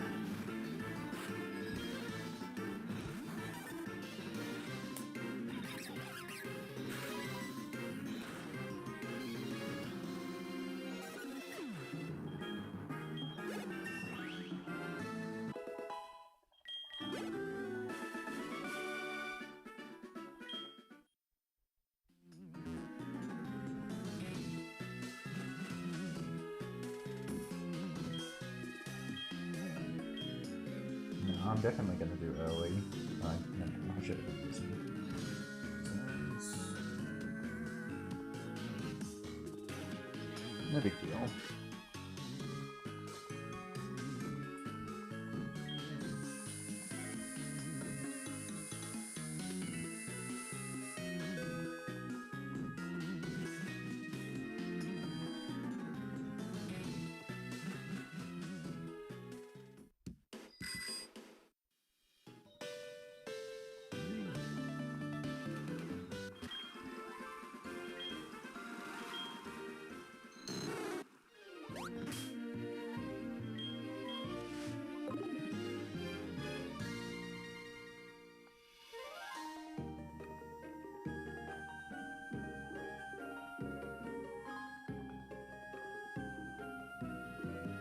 Yeah, I think 9's enough. 3 for Dragon's Den to Whirl Islands.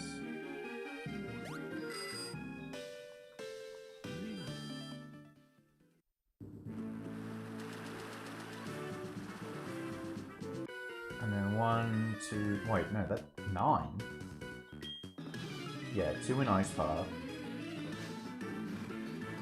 3 in Dragon Den to Whirl Islands. 3 Victory Road. Do I still have 1 left over?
I mean, that's part of why I have Secret Power. Secret Power is not a contact move.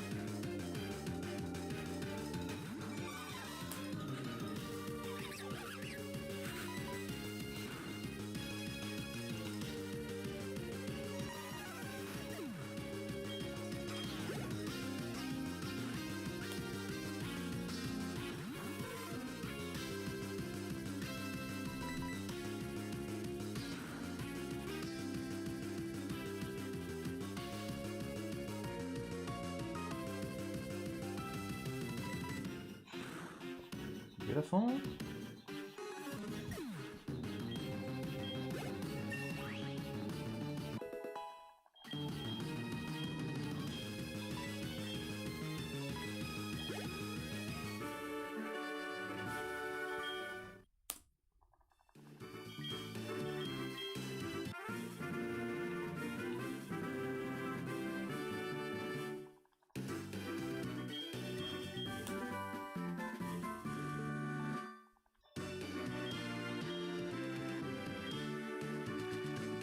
If he uses Hypnosis turn 1, he'll then use Focus Punch turn 2 and kill you.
Actually, I'm gonna heal that last bit of damage off as well.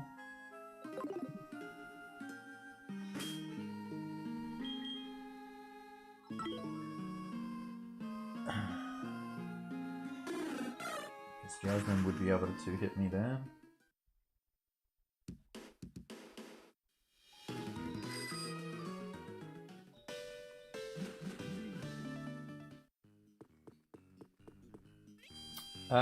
No, so I have a revive, so if Aipom dies, I just revive it.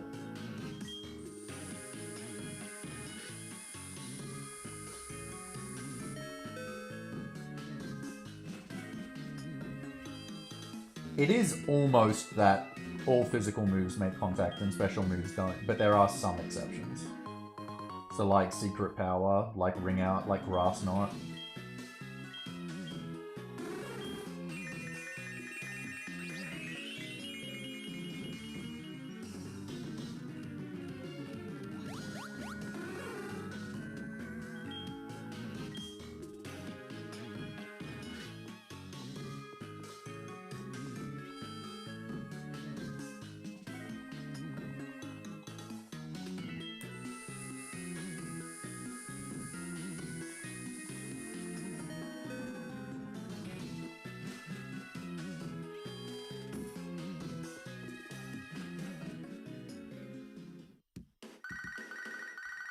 I mean, I also think some of the moves that just got designated as physical versus special are just dumb. Like, Razor Leaf should not be physical. I'm sorry.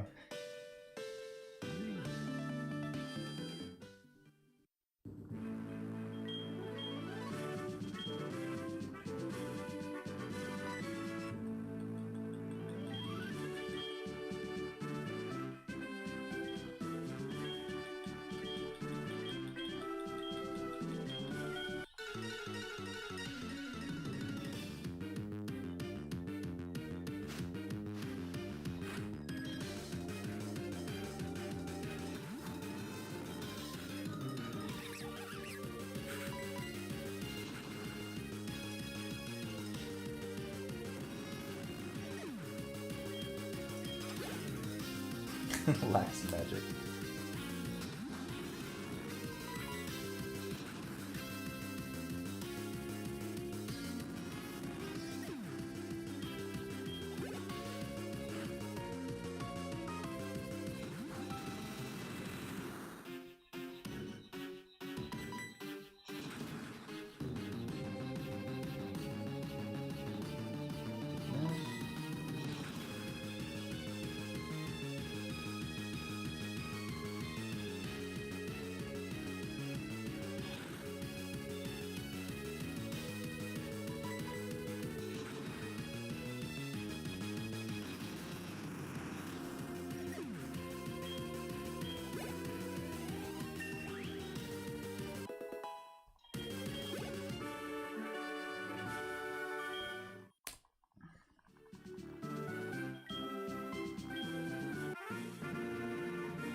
Yeah, it's hidden power ground.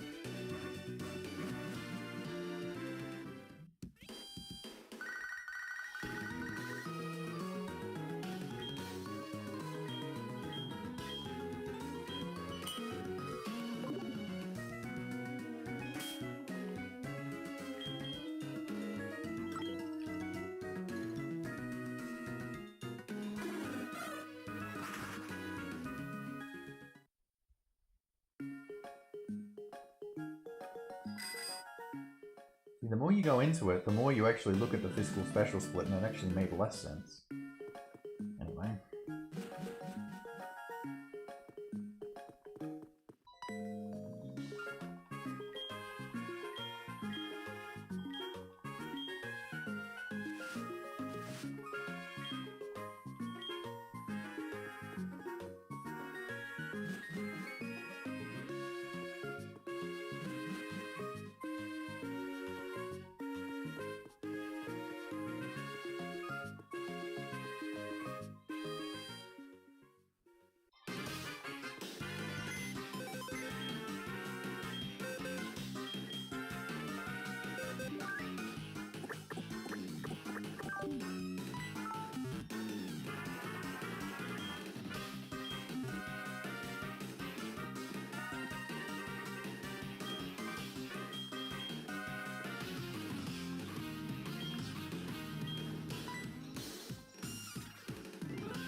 Yeah, but what about Doom Desire?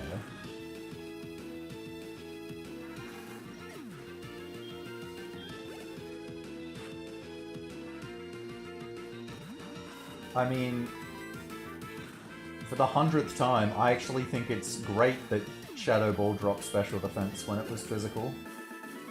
And I wish there were more interactions like that.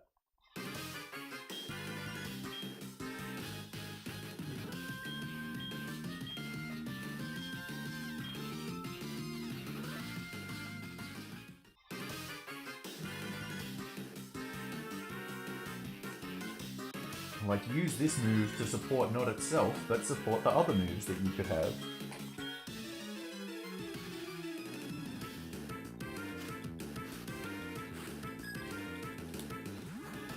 And actually complement mixed attackers, instead of it just being the click the move.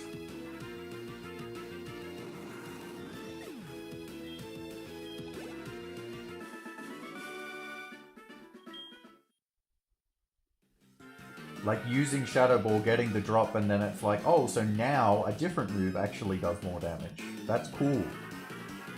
And actually interactive and engaging in the game.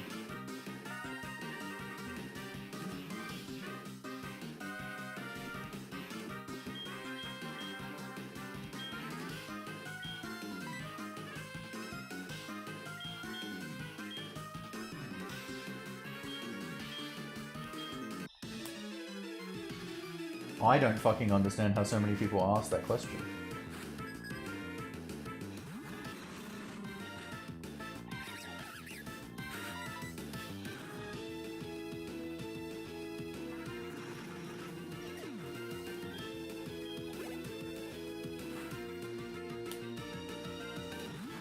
No, it doesn't. Wonderfully. Smoke screen.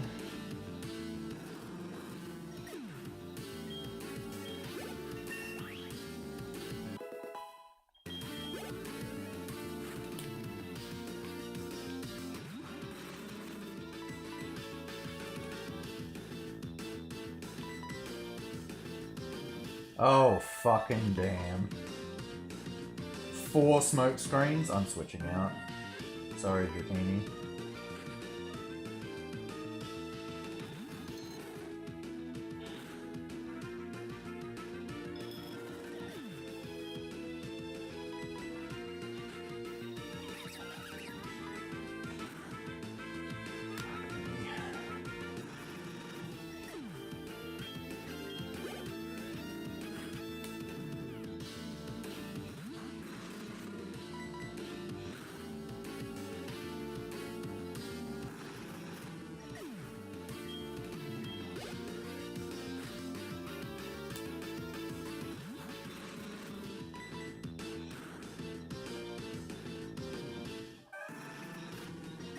Hybrid, yeah, that could be cool. It's a bit of, like, complexity for the sake of it, but I can definitely see where it comes from.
The heat wave's over. That was... That finished a couple of days ago.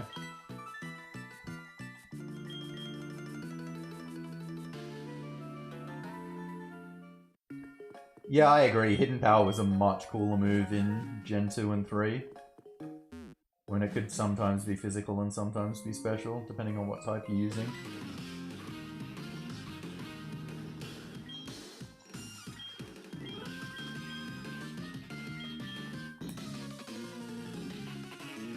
Have Pokes running around with Hidden Power, Ghost, and Bug and whatever.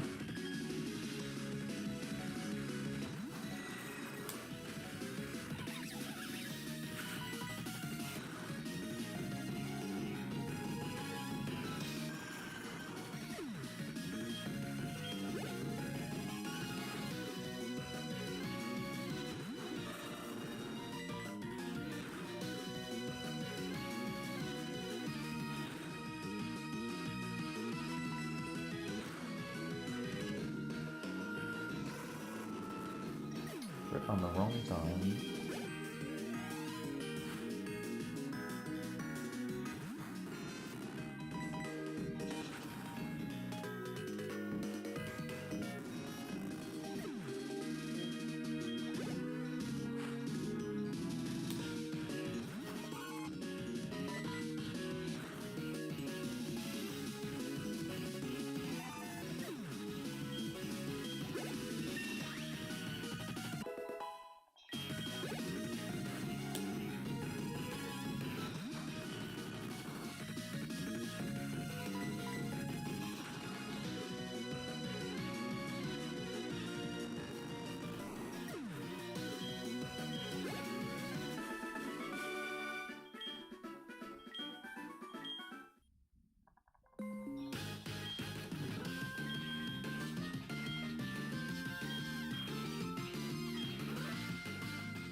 An item would be fucked.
Got a ton of extra cash there.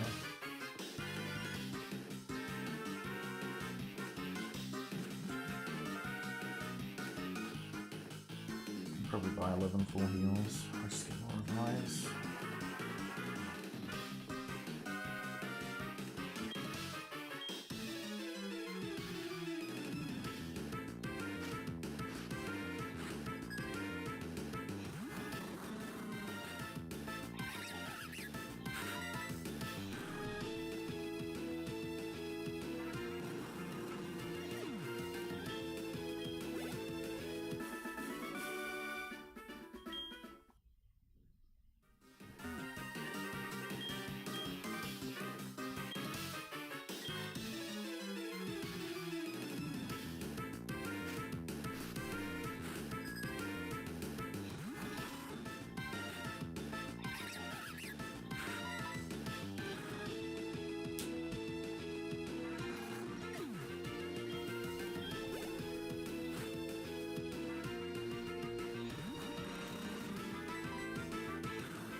No, secret power is 30%.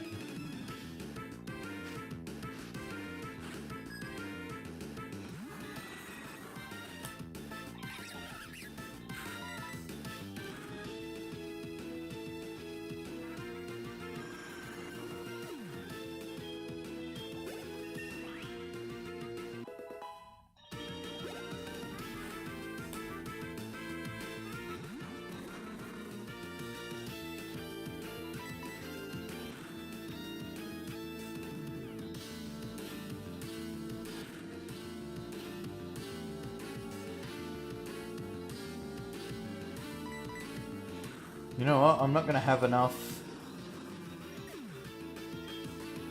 return, so I'm actually going to use that ether.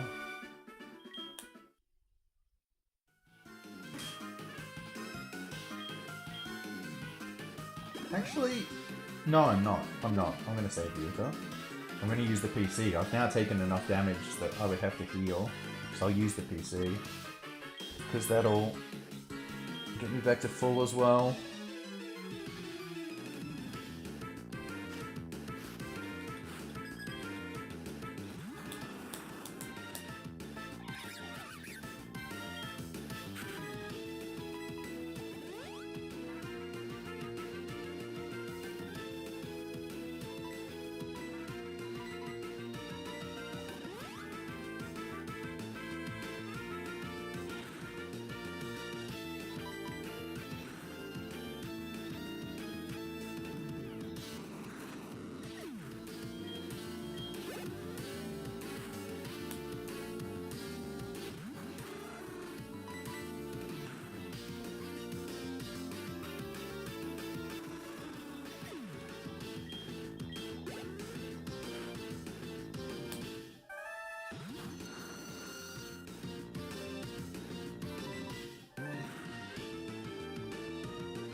It's a shame there's no place for the last resort in this run.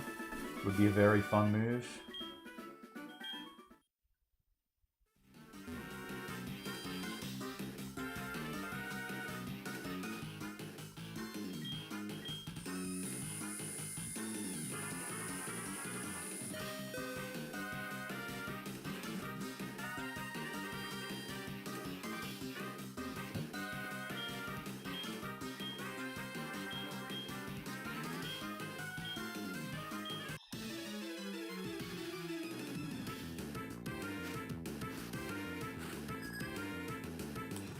I mean, the problem is A, doing that, and B, you run into PP issues.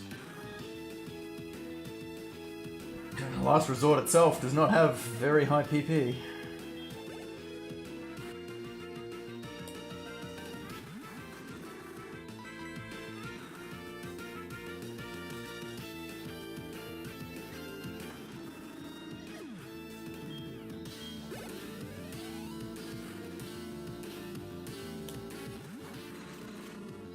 Hey. Frustration is useful in Black-White too, because they give it to you right at the start, and when they give it to you, it will be the most powerful move on every mon you have at that stage.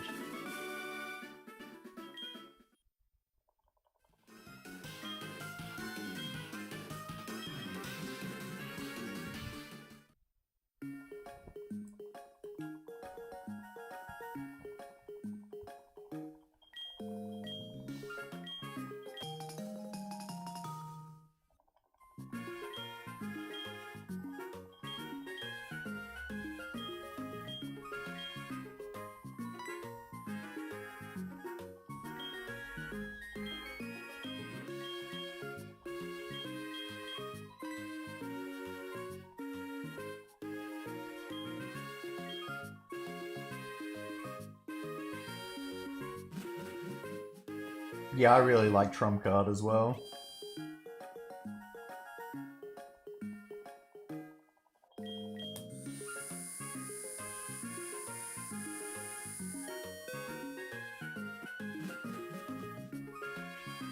I mean, the thing is, fainting doesn't actually lower your happiness by very much. Like, it's almost certainly lowering it by 1, which is so insignificant.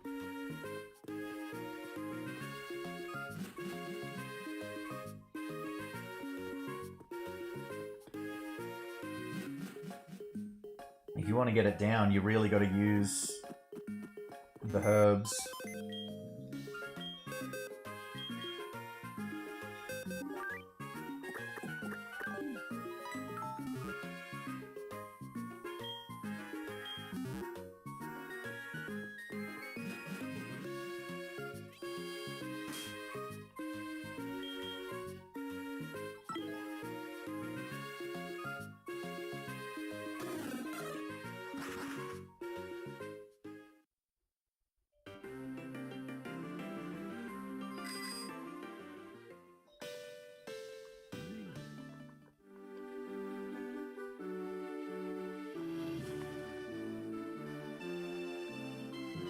I took that extra step, but whatever.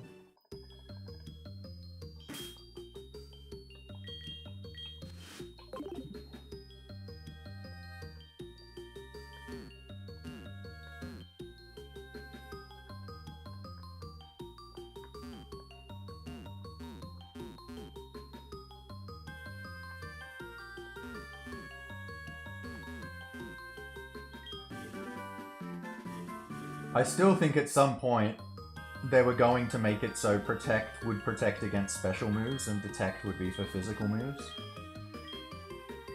Rather than just all of them.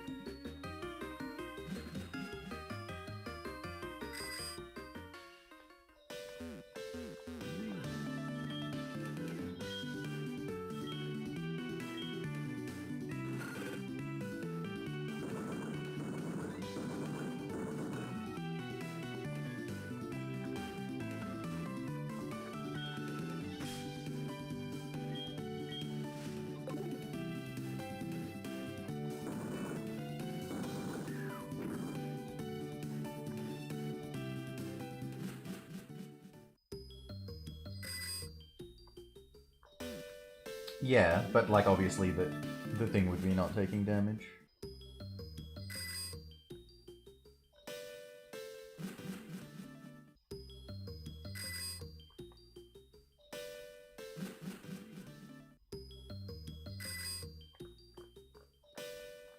I mean, they were Gen 2 moves, of course they weren't for fucking Imprison.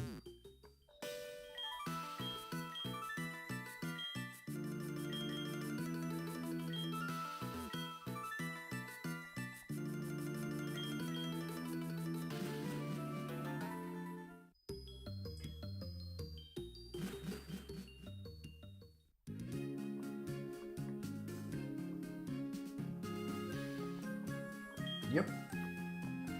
They're both TMs as well.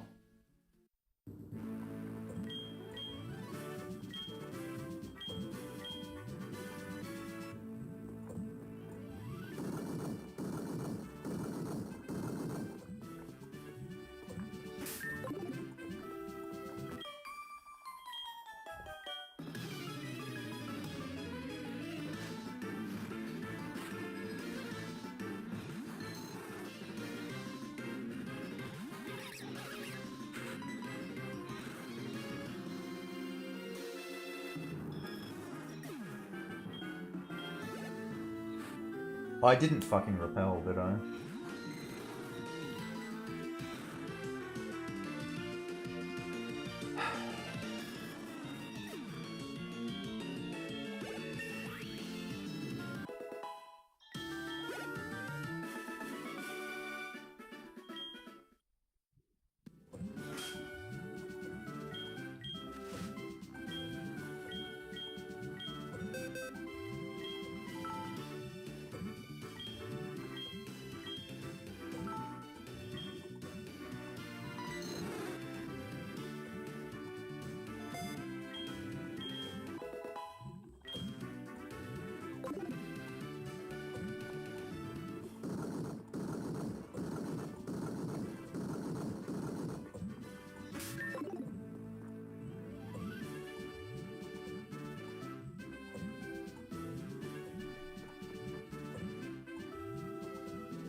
Well, that was shit.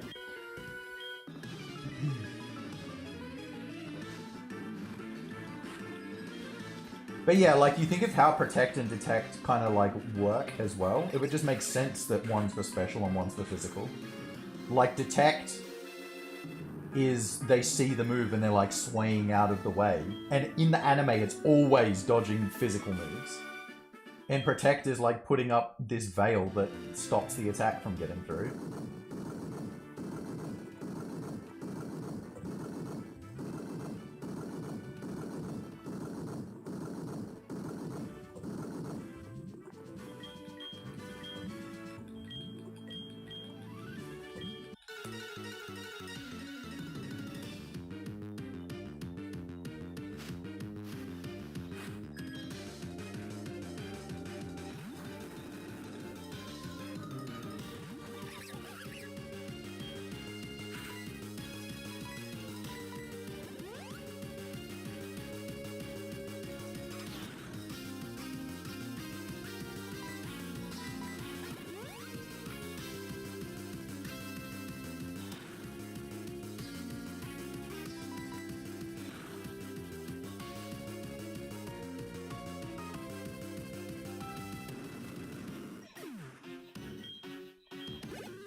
I mean, it depends how you did it. Like, if you made the so the moves worked 100% of the time, they didn't have the decreasing failure rate.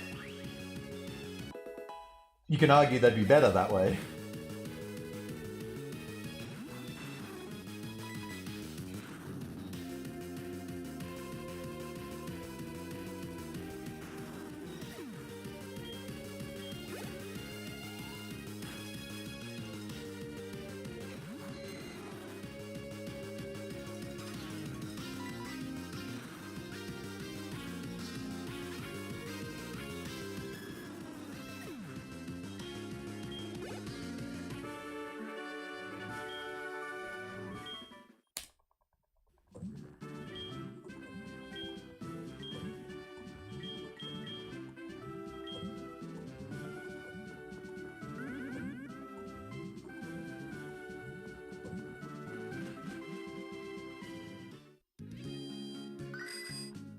Just gonna waste a few tiles because I used the repel late. That might have actually been too many, but whatever.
Yeah, the getting rid of moves is just so,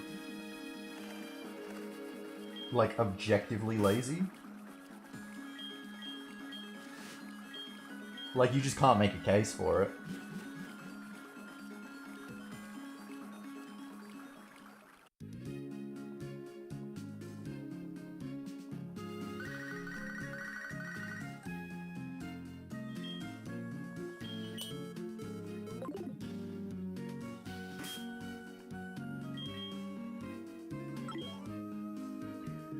Like, the getting rid of pokes thing to me is like... No game, like, main series, has ever had all of the Pokemon available to, like, get on a cart anyway. Like, even with them still, like, programmed in, you still can't get them.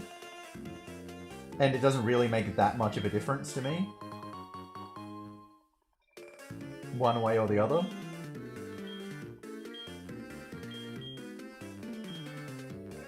And so it's like, yes, I agree, if you're making the best Pokemon game ever, it has all of the Pokemon. But it isn't as big a deal to me as some of the other shit that's been done.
Yeah, and it's like...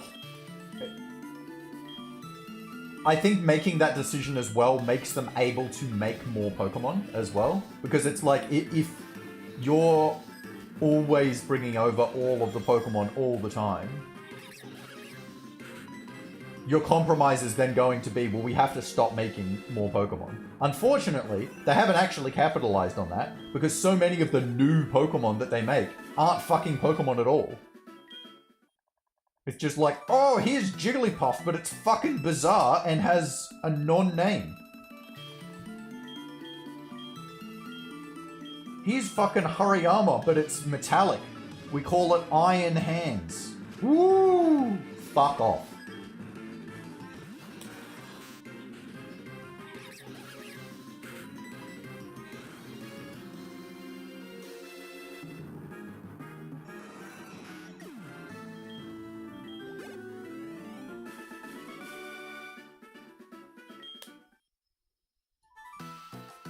Fucking put in a dozen pokes that are just Iron Noun. Garbage.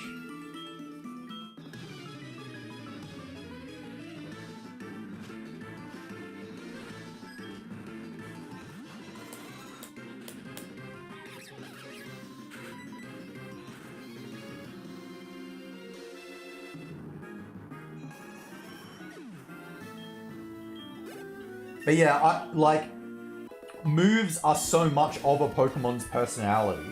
So when they get rid of moves or fucking change them around, or the movesets just don't fucking make sense anymore, so much of the Pokemon loses its personality. Like, I remember tweeting the fucking thing about Bubble, where it's like, Bubble gets buffed to 40 power. And it's like, you know, Piplup waiting for that Gen 4 remake, and then they remove Bubble before the Gen 4 remake. So it doesn't even get to fucking use it. And then they just give it Water Gun. And I'm like, no, Piplup is supposed to use the fucking bubbles. That is a critical.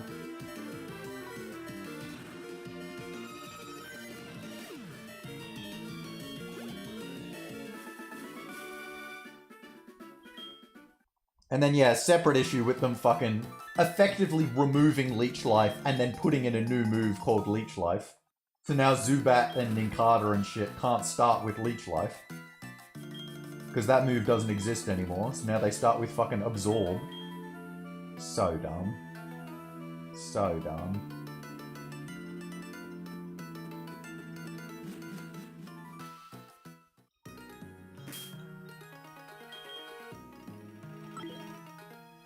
Yeah, Cacturn, no Needle Arm.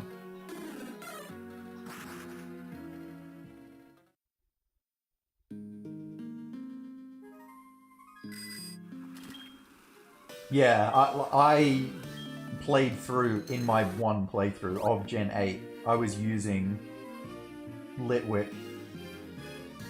And without Flame Burst, it just gets fucking nothing until Inferno as a fire move. The learn set's just fucked.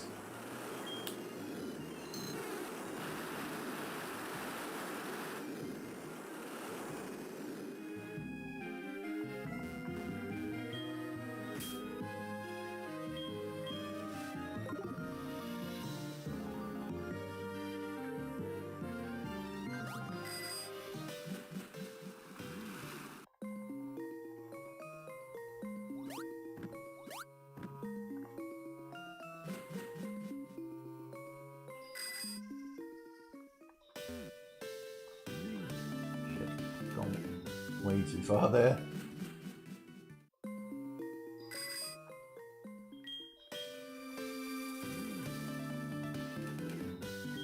Yeah, Lazarus was fun.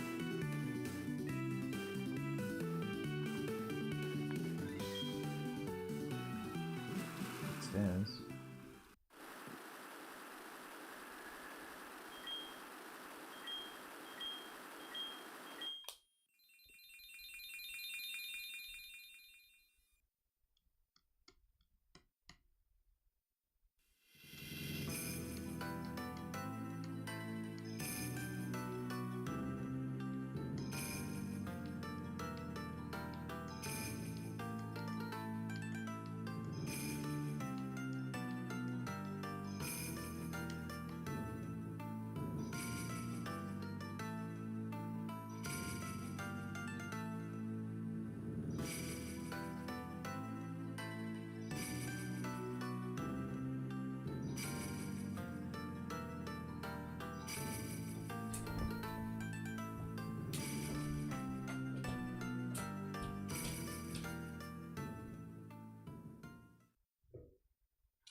I don't know, to be honest.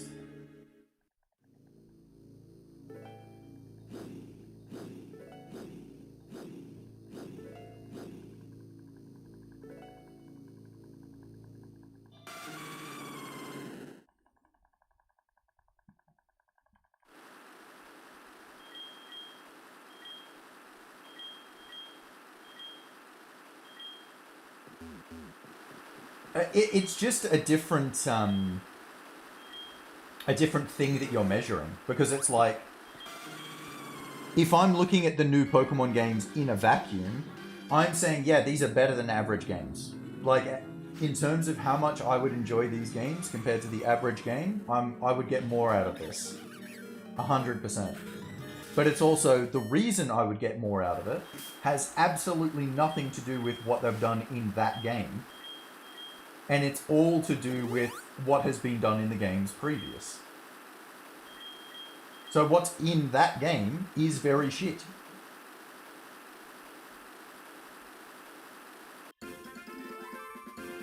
Like, all of the changes and all of the decisions that have been made in that game have made it worse.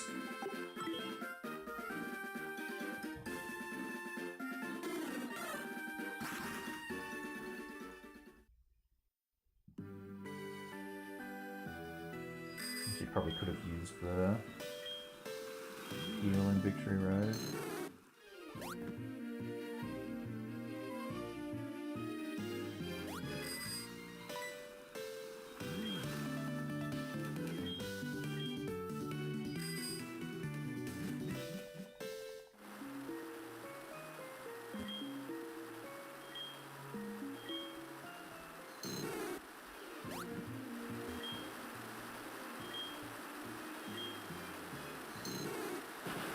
I disagree with them taking 1 step forward and 2 steps back, because I don't see where the step forward is.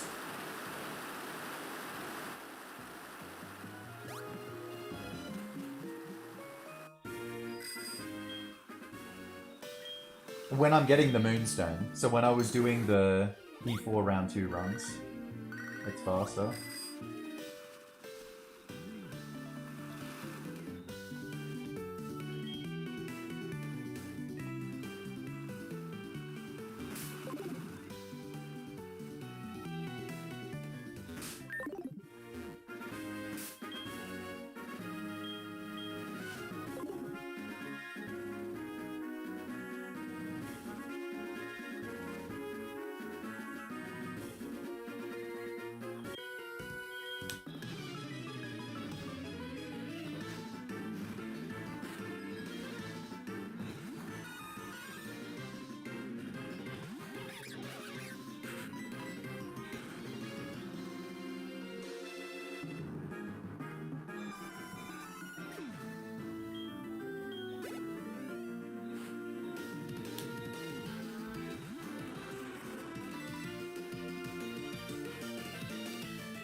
Yeah, reusable.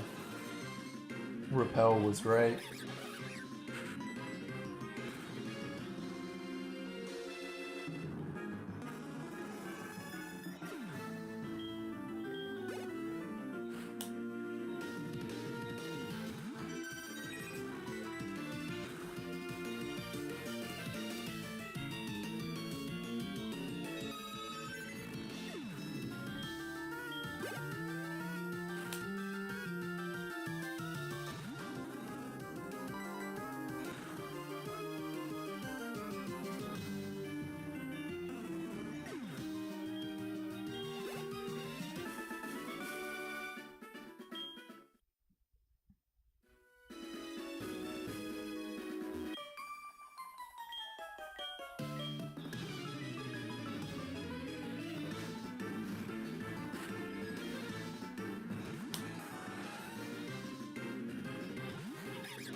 Yeah, I fucking hate the Rotom phone so much. I think the peak of stupidity was that they they shoved it into fucking Legends Arceus. It's a game set in the past, but they still shove in the fucking smartphone. Kill.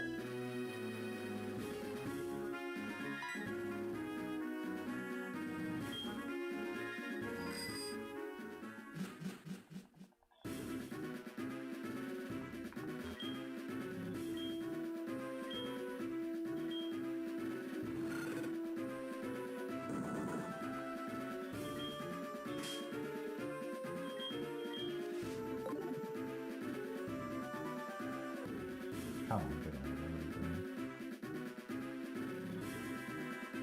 Come on, dude. It's a terrible movement. After I had some really good movement before. It was fucking dreadful.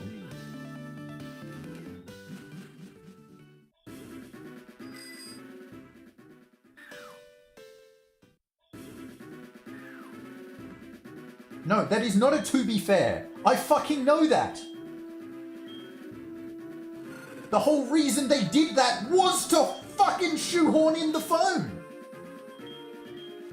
Like, you could also just not do that. Like, it takes zero effort to not do that. That doesn't make it not an active decision that they made to have the fucking dumbass smartphone in the past.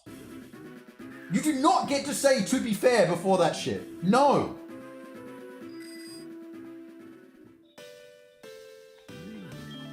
Fuck me dead, I forgot to use a rare candy. I may as well use both of these now.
I mean, actual Pokedex is so much cooler as well.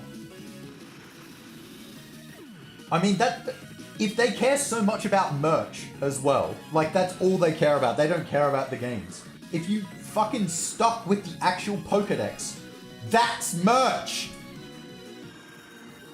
Sell the fucking Pokedex, which they did when they had the fucking Pokedex.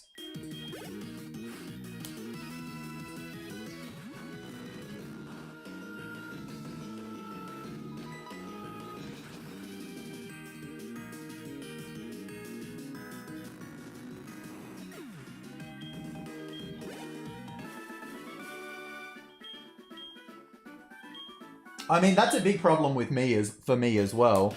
I think that's more that like for me that's definitely a subjective thing. Like and I know some people get triggered when I say this, but it's like everything else I'm just saying my opinion's correct. But it's like for me it's a very subjective thing for me where I'm like I don't want real life in my games. And it's like, it's obviously done to be like, oh look, you know smartphones, look at this, it's a smartphone. Like, that's the opposite of what I want. Fuck off.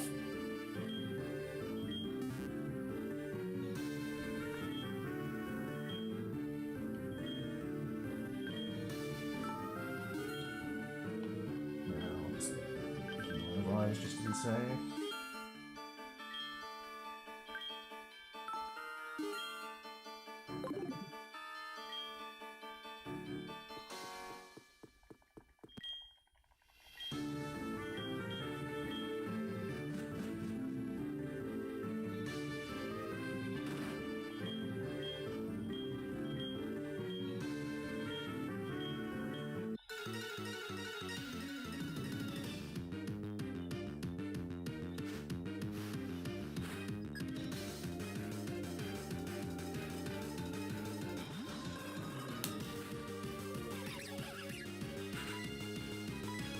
But, like, I definitely feel that way about Pokemon. Like, part of Pokemon's biggest draw is that it's such a cohesive fantasy world.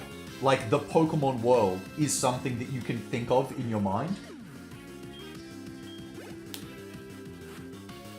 And I think it's more cohesive than, like, any other, certainly video game franchise in that aspect.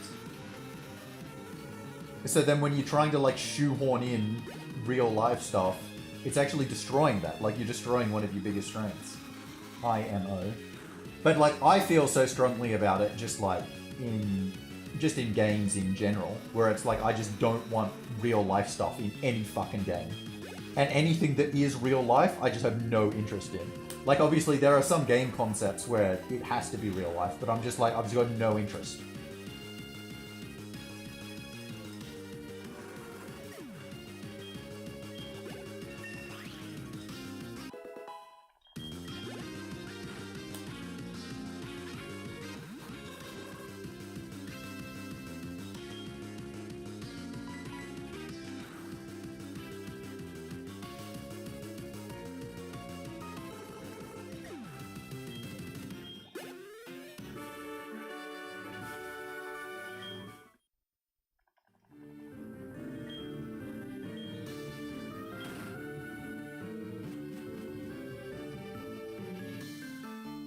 Now, it's fun. I was actually thinking, like, truck simulator or whatever. Because, I mean, goats are goats. It's more just like I'm thinking about people. I mean, I don't play any simulator game.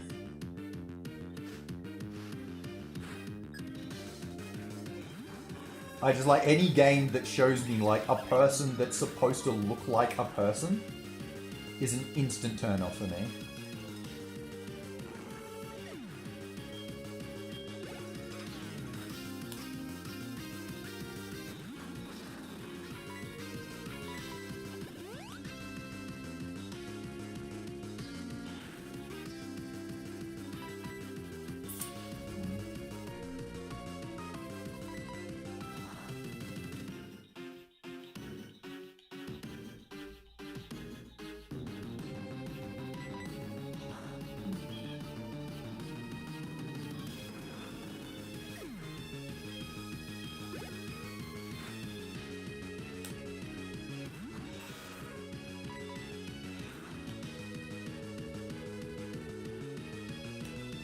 I can't visualize what Shadow of the Colossus looks like.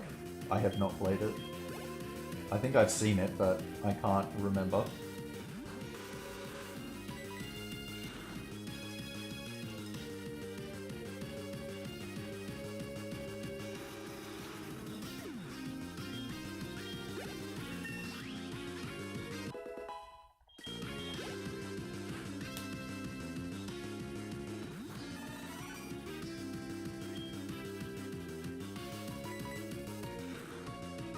Yeah, I agree with that as well. That's not my vibe. They're with you when you do the laundry.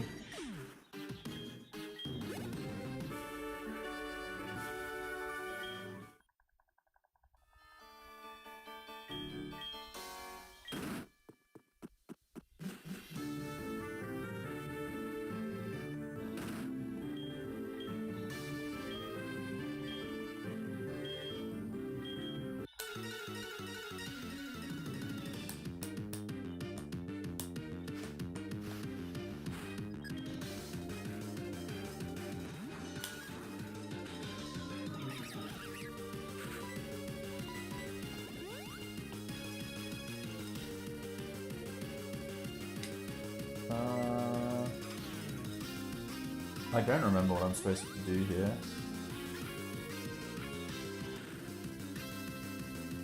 I guess I could have healed? Maybe I should have healed. I don't need the second X attack. Whatever.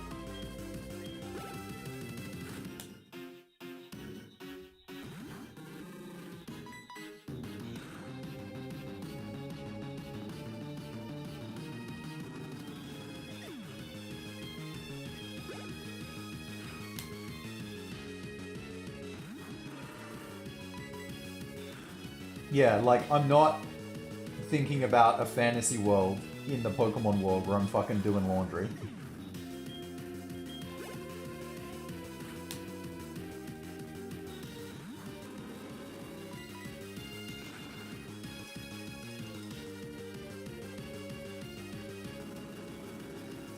Yes. I mean, Ambipom also has really high speed.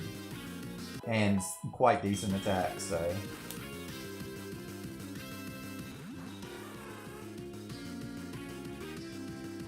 It's like, you know, yeah, it's got stab return, but it's like most Pokemon have stab something.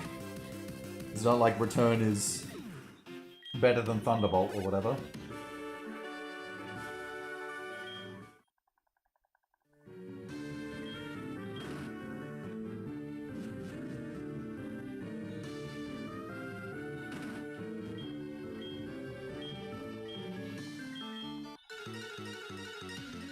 No, double hit is more powerful, but obviously isn't worth considering. A, because it can miss, and B, because more text boxes.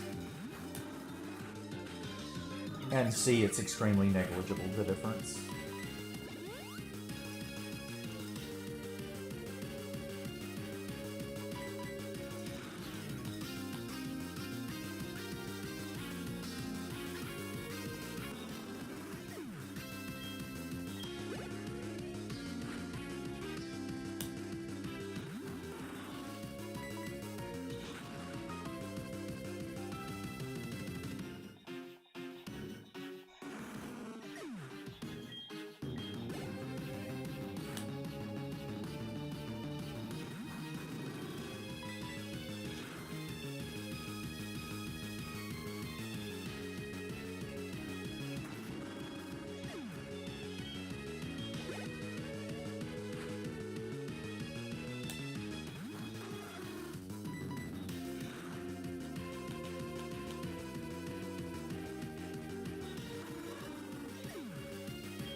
Please keep your kids off phones. Do not get them addicted to social media. Please. While we're at it, get yourself off being addicted to social media too. Not like kids are the only one who are addicted to it.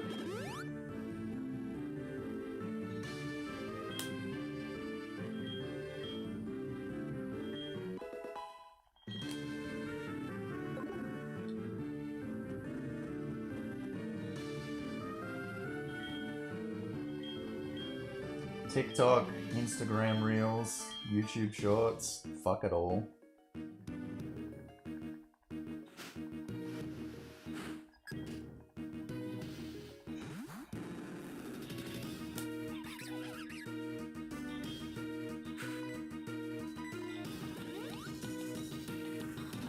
Alright, come on, low rolls.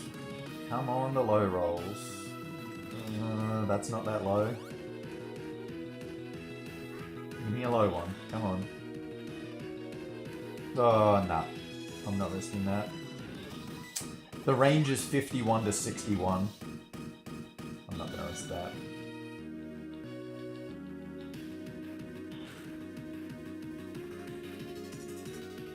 And he did 61. Good thing I didn't risk it.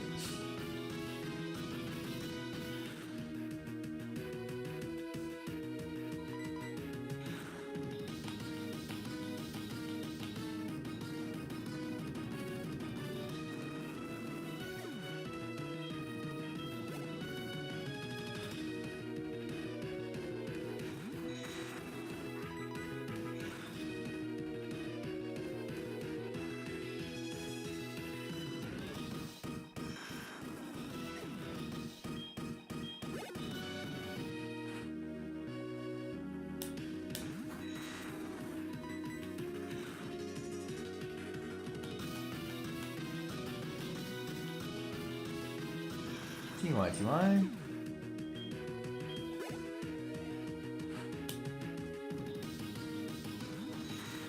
I mean, RNG advances every turn.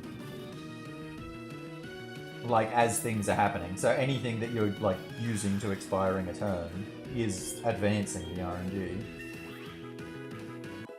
But all items advance the RNG by the same amount.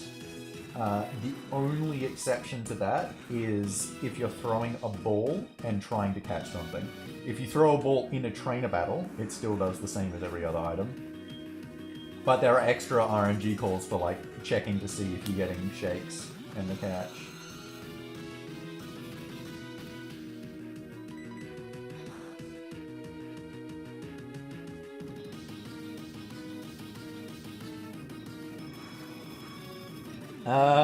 Yeah, okay. I mean, I'll be able to get through this run. I haven't hit any extra trainers, but, yeah, there's been a few hiccups, but I mean, it's the first run, so that's expected.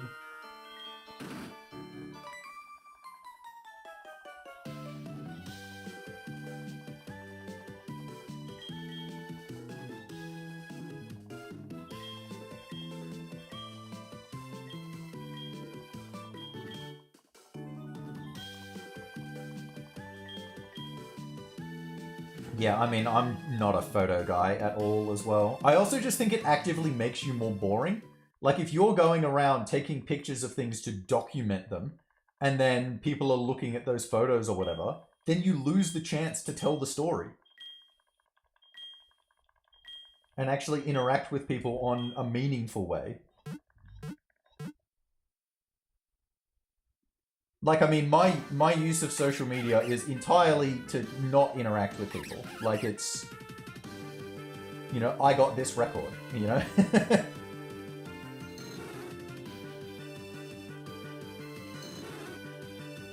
There's an event coming up.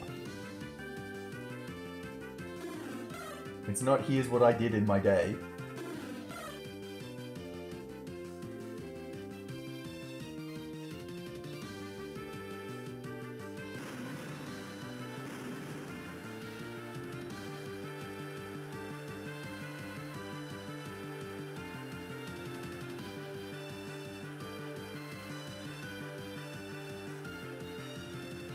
I mean, yeah, and I understand photos for that purpose.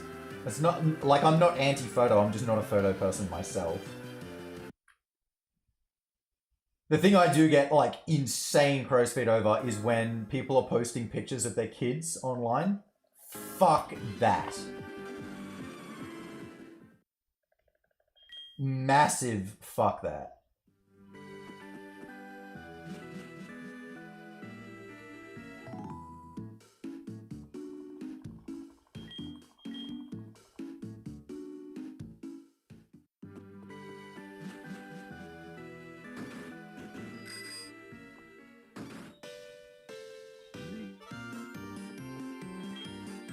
Yeah, no, it's just revolting.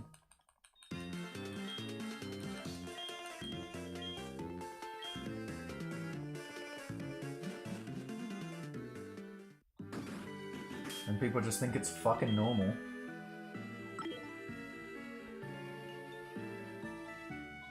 Crazy. I mean, monetizing is going to a whole other level. Like, I would not mind if those people were fucking in jail. Get them out of society. But it's just like, even just doing it, just posting pictures of your kids online. I'm just like, have you never heard of what consent means? What the fuck are you doing?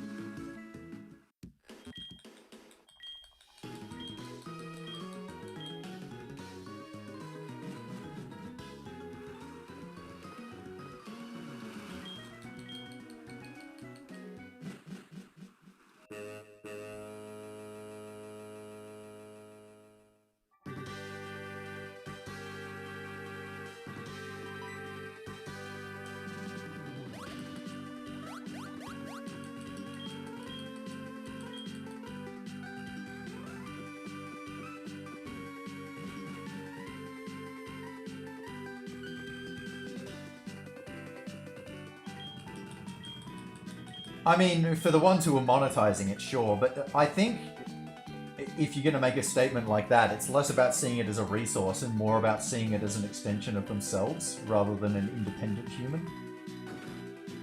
But anyway, I digress.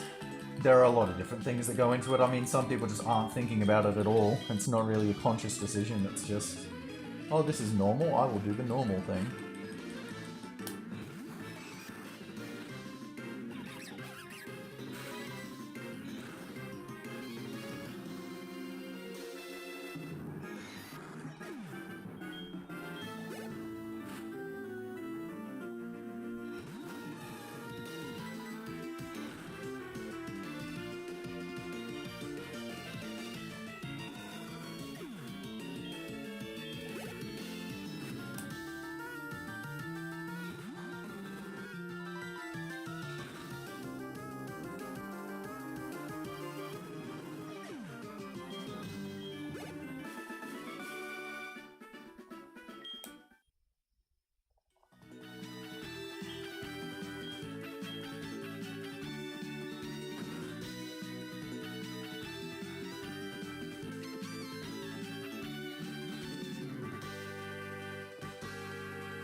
I don't know, I just also think if you went to the people who are posting pictures of their kids online and, like, said something like, you shouldn't do this, I feel like the most common response would be something to the effect of, this is my kid, you can't tell me what to do. As if it's like, this is something that is mine. It's like, it's actually a different human to you.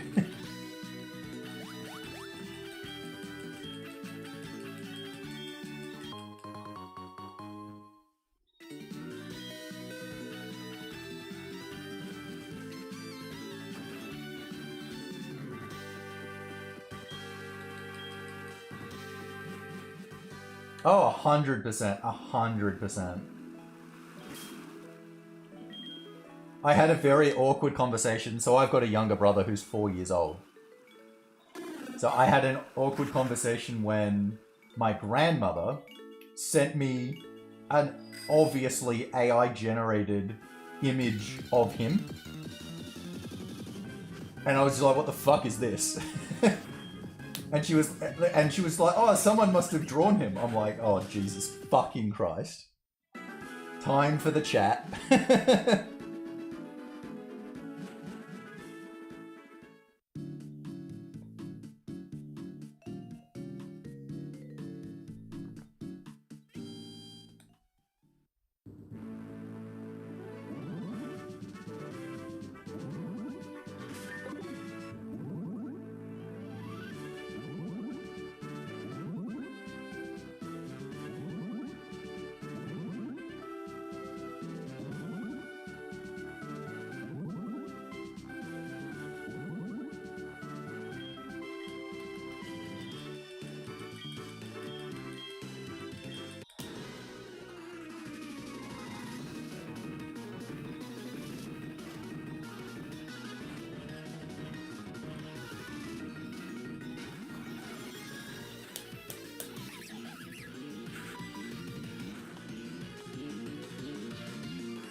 Yeah, exactly. It isn't that difficult.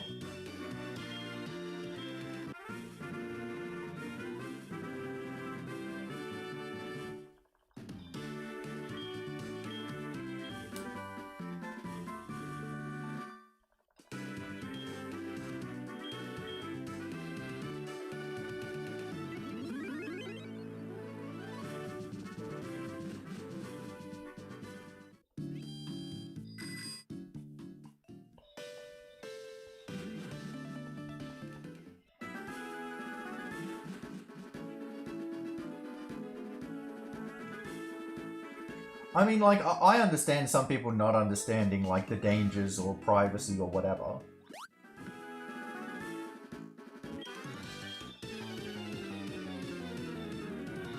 But that's just... Like, I don't think you have to, though, is the thing. Like, if you understand the concept of consent, you don't have to.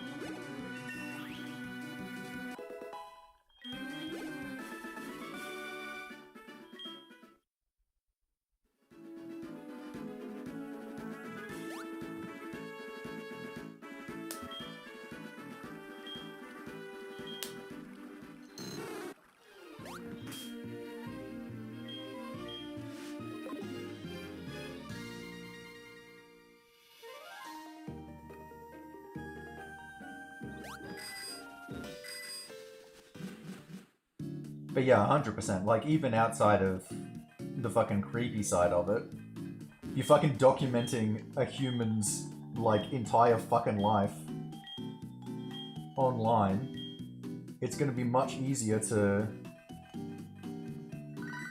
do, you know, whether it's just basic or high-level identity theft, especially if they decide that they don't want to do it. Like, they don't want an online presence. Anyway. Could talk about the intricacies of it for ages, but, I mean, ultimately it boils down to the same simple point. Don't post shit of other people online. Like, especially kids. It's just crazy. Anyway.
Oh, that's fucking massive.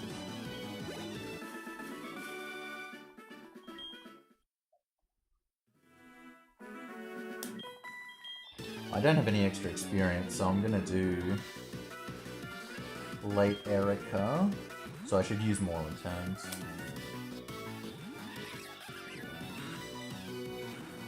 So I just need the 4 for Misty.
I think we should start, like, a societal push to just replace AI when they're talking about, you know, the fucking shit thing.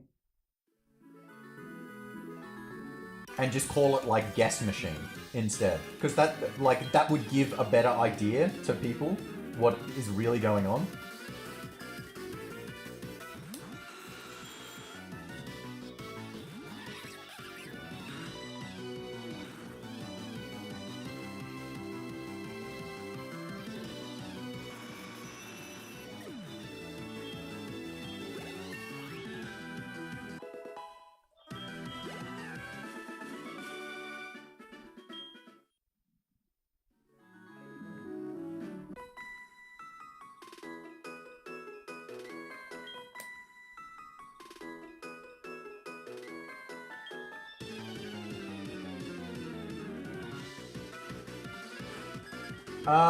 The next big pain point really is, I mean, this fight can actually be a bit shit, but, is blue. Brock, actually, I could have some ranges on Brock, because I think I might be down some special attack EVs. I mean, I know I'm down some special attack EVs. I just don't know exactly how much it's going to matter.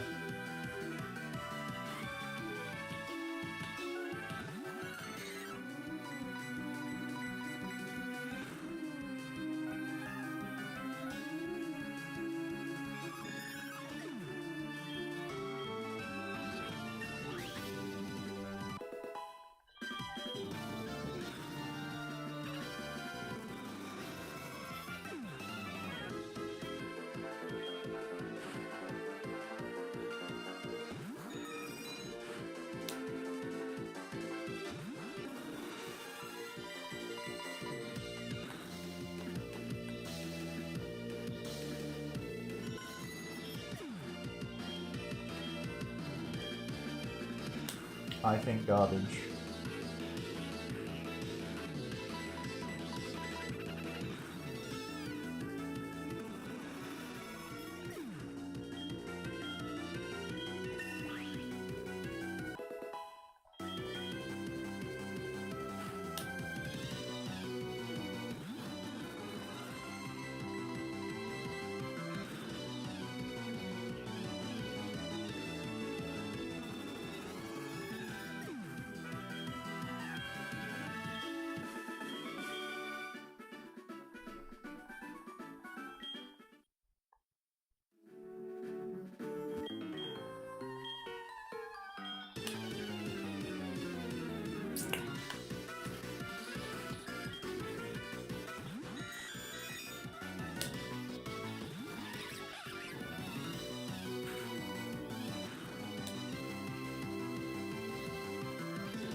I mean, if we're getting to a point where you're going to school to literally get taught to not think, we're pretty fucked.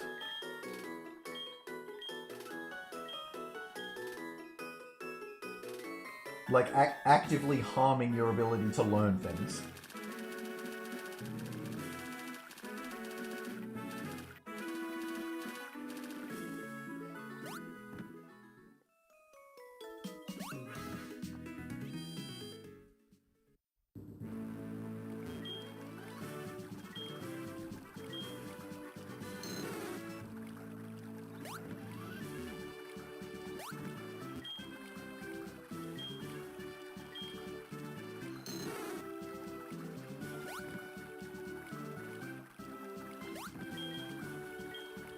I mean, really, I actually think a big part of the problem is people are actually too resistant to change.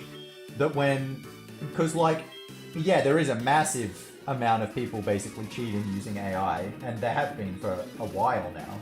But it's like, to me, the appropriate response to that is, our testing methods are clearly fucked, because they're not accurately representing people learning the information. We need to change what our testing methods are. But, like, a department as big as education does not fucking want to do that. Because that's too much effort.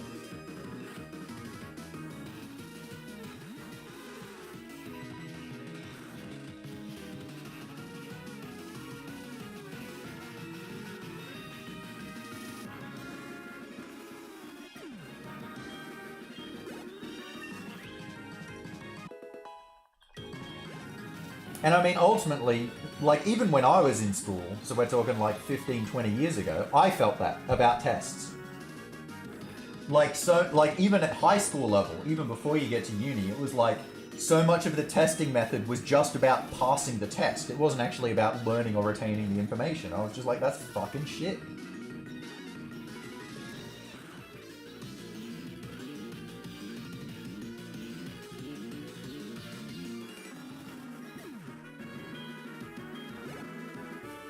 And so, like, like, if I was in the system, my response to seeing so many people cheat and using AI and whatever, I'd just be like, this is a great opportunity to fucking toss this upside down.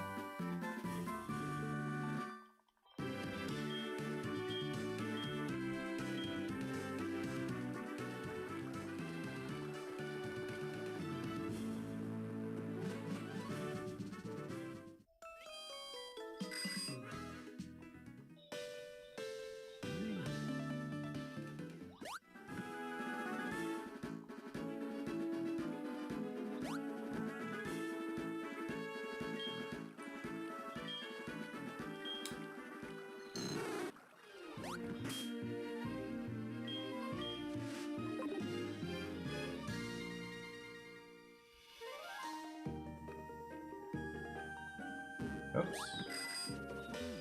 That was actually too close.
Fuck.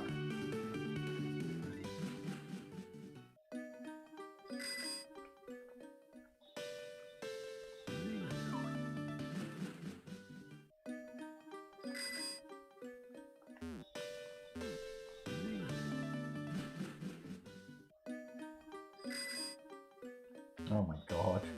I don't think I've ever gone early on that turn before. That was not a great rock tunnel. It's been a while though. I guess that's not too surprising.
Alright, not bad. I'll take that.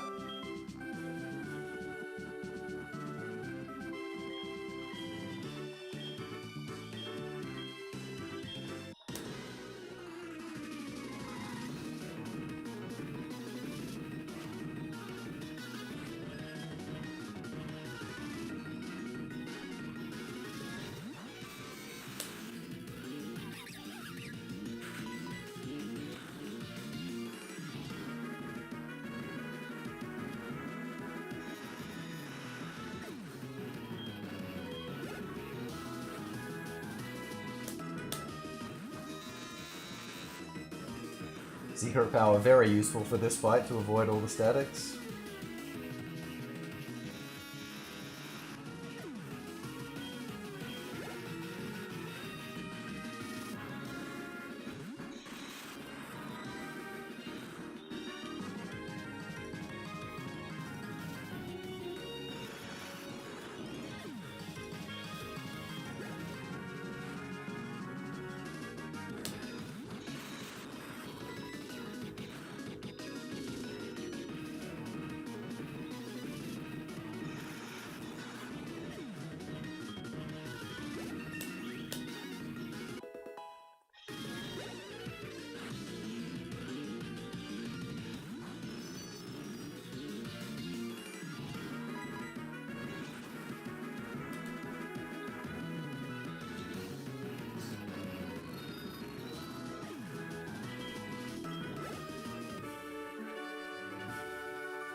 What? Fucking hell, dude.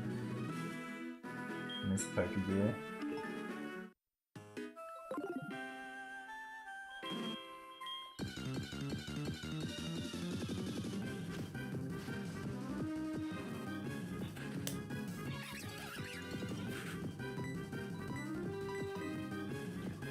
I almost ran away from the Snorlax as well.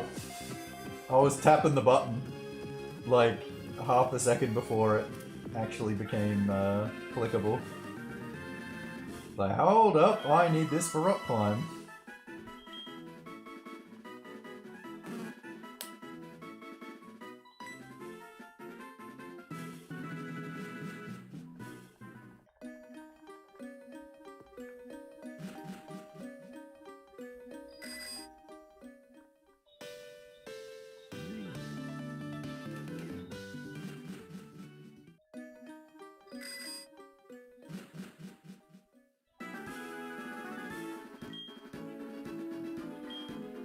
No, not really. I probably would have had to go back to Rock Tunnel and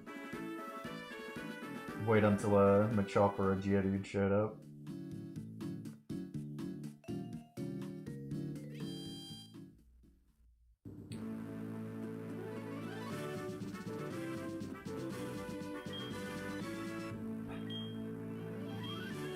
It's all good though.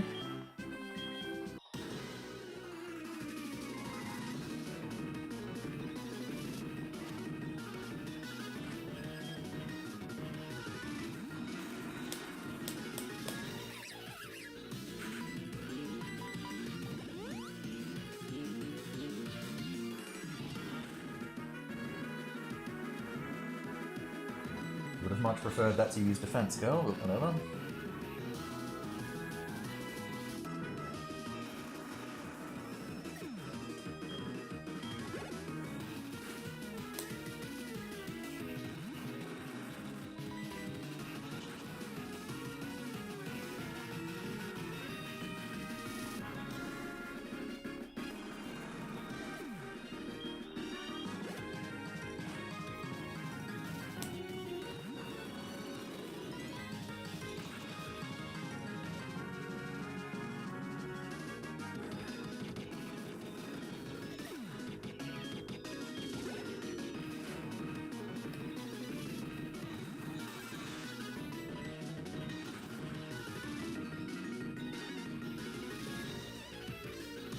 Oh.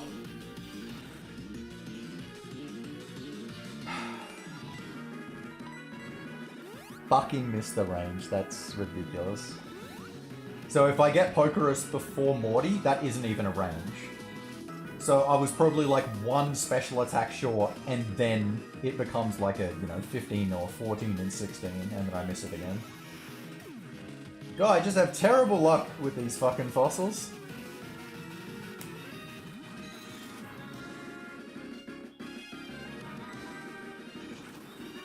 I've taken a lot of damage now. Arcanine's gonna be able to kill me, I'm gonna have to heal. Awful.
Goofed that up.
Yeah, all Cameron photographs is not really that interesting, but I do like the Cameron photographs existing.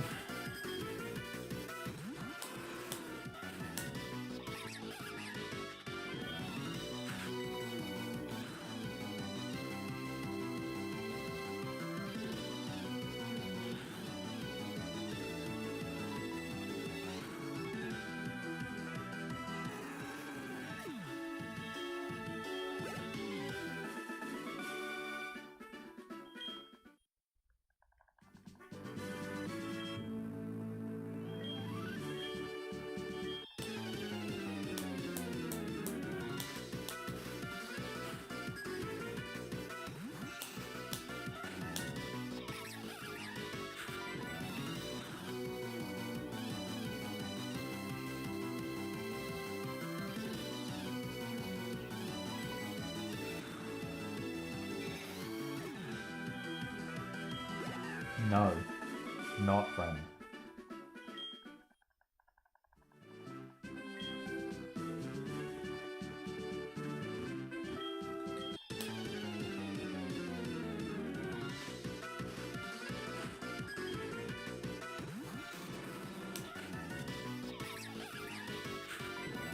What I think would be a cool category if you could somehow manufacture it is all animations, where the point of the category is to see every move animation played out in the game.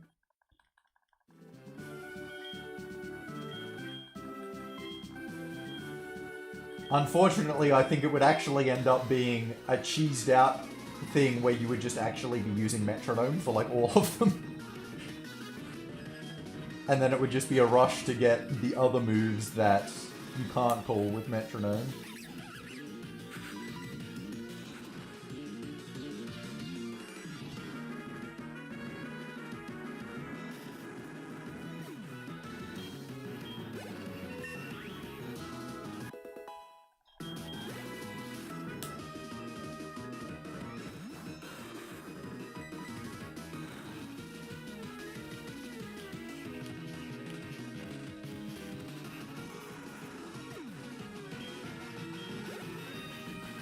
Oh, no, you would do like a battle manip, and then manip the attacks. Like, doing it without manip, you would not use metronome. It would not be efficient.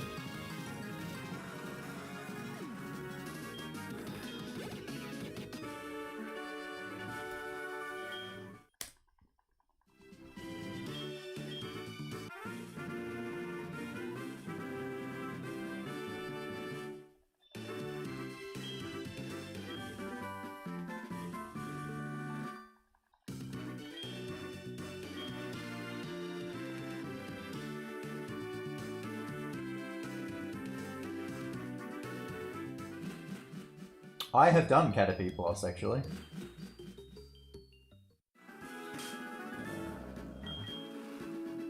I'm gonna go off and do Erica.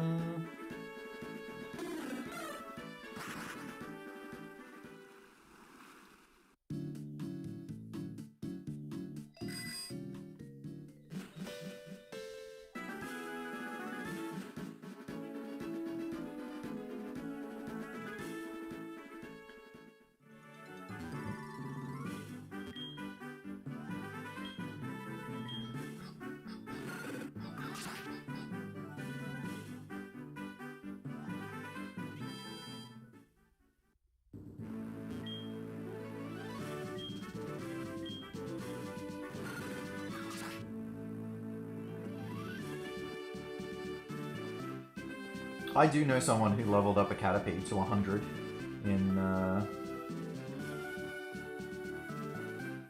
Gen 4.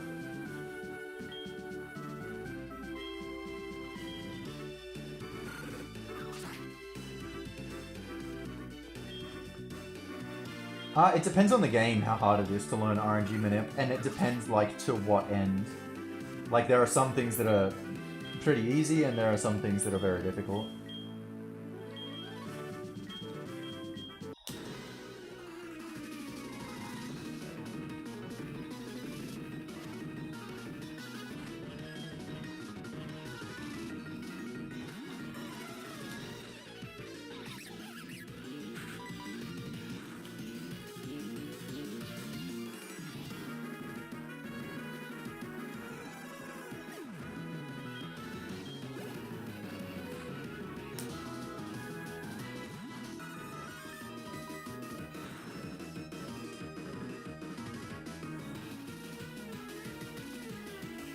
Yeah, just getting a perfect IV poke in Gen 5 is very, very easy with RNG manip.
Yeah, I mean, ultimately, you're still just following instructions.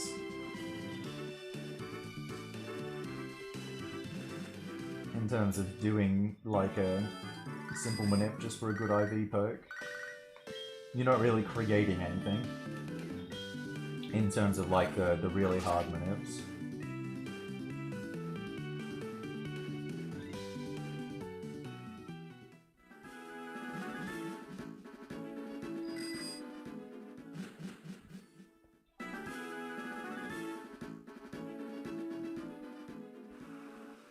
Oh, shit.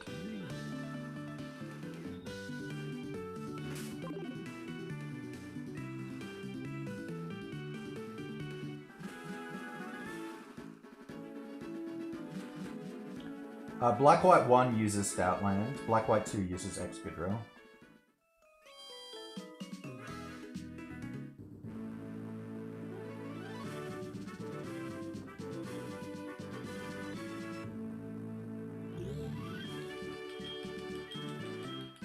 I don't know, to be honest. Yeah, Excadrill's fucking insane.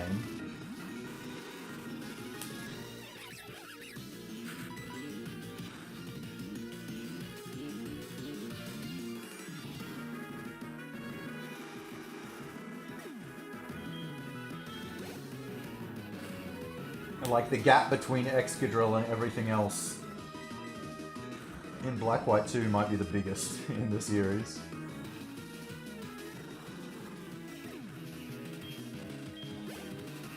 It's fucking crazy.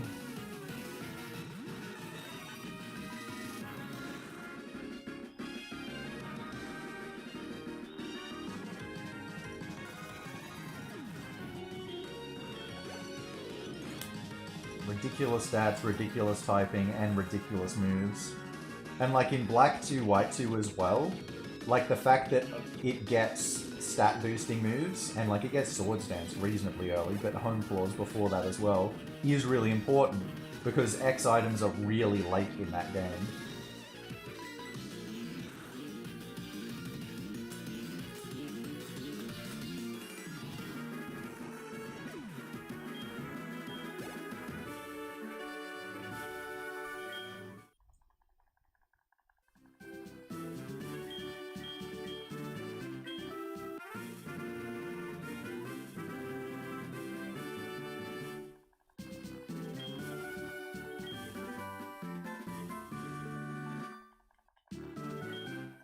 Well, yeah, and I mean, it's like, yeah, oh, what the fuck am I doing?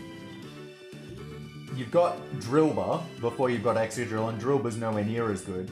And so it has to struggle as a ground type through the electric gym. Like, the game is just fucking set up for Excadrill. Lillipup is definitely not more dominant in Black White 1. Not even close.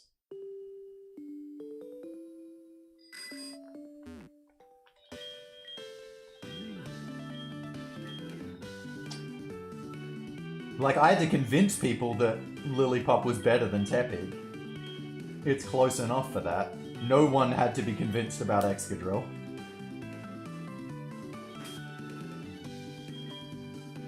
Like, Excadrill was being used when people were able to manip Tepig, but not Drillbur. Excadrill was still better.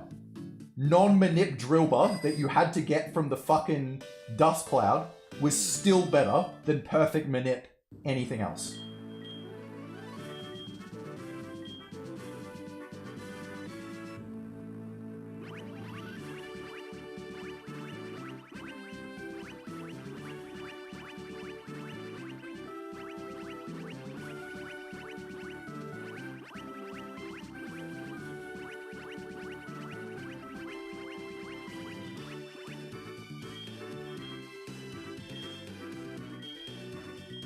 It's got reversal as well.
Oh, you gotta be kidding me. Oh, you've gotta be kidding me.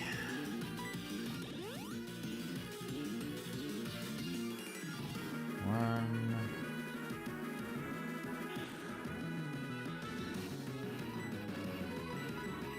I'm just wasting turns now.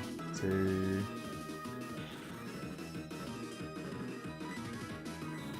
3.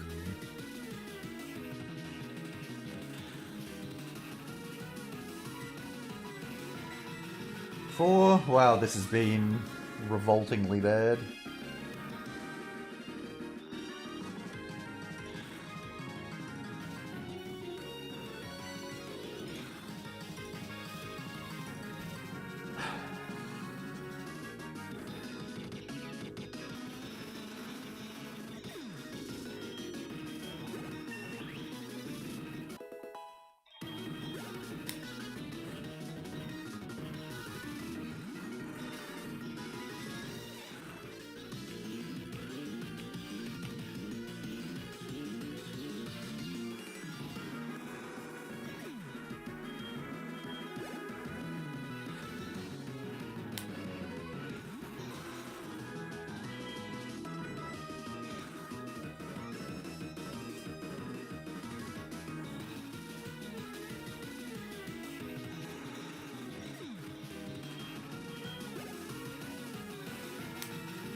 Yeah, exactly.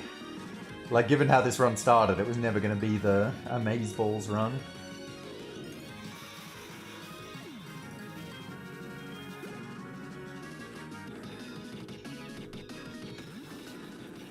That's hidden power ground.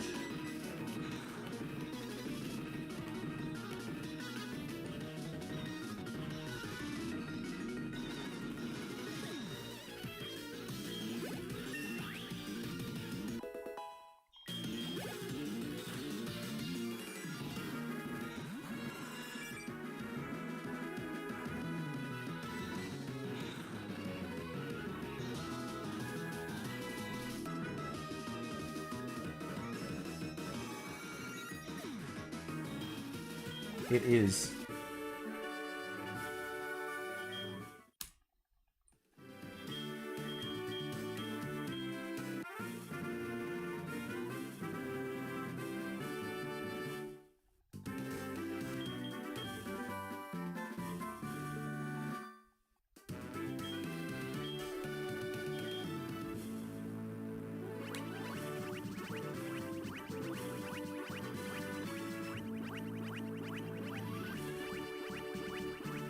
It's at the black screen after the battle.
Red had more variety with Espeon.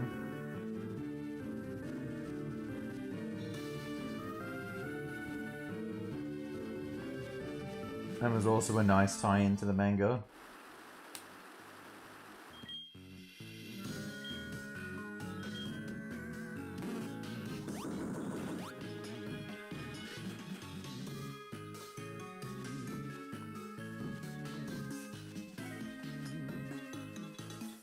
Come on, get in there.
Okay, this first turn is going to look very stupid.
Yeah, so when I started running this, it took so long for me to get a run where I got Aipom. I was talking about how I had looked into doing Minute for Red, and I'd spent 2 straight days in it and could not find anything that works. And that's just because of the way the patterns work. On different RNG frames, you can get the same results to like happen intermittently, or you can have them happen in clusters. And obviously you want them to be in clusters, so it's like nearby frames will get the same result, so that when you're aiming for it, you can, you know, consistently get something with a similar result. But if you do the fight normally, nothing is like that. Everything fucking sucks. And so while I was routing out some other stuff, I was looking at different ideas. And it turns out switching turn 1 and sacrificing Quilava then makes it so you can hit decent clusters for things. Most notably, Secret Power Freezing Blastoise. On the first turn it comes out. And then it was just like messing with the numbers and getting the patterns to line up so you can get decent windows with not getting static from Pikachu, getting that freeze, having other identifiers, like in the cluster that I'm aiming for, there's quite a few I get crit identifiers. So like Quilava gets crit as I switch out to it, or I crit Pikachu with the return. And then like on the ones where Blastoise defrosts, it misses with Focus Blast. But no, I really like the cluster that I have now for this.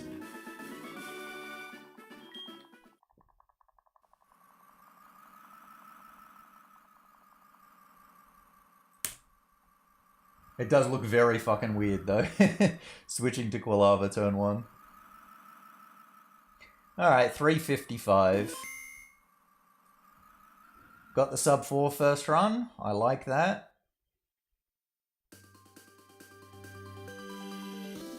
Not sure about how feasible sub 350 would be. There was like 2 minutes at the start. The really bad blue fight and forgetting to flag Mahogany Center. Those were kind of the big ones. Everything else was kind of minor. The blue fight was really bad though.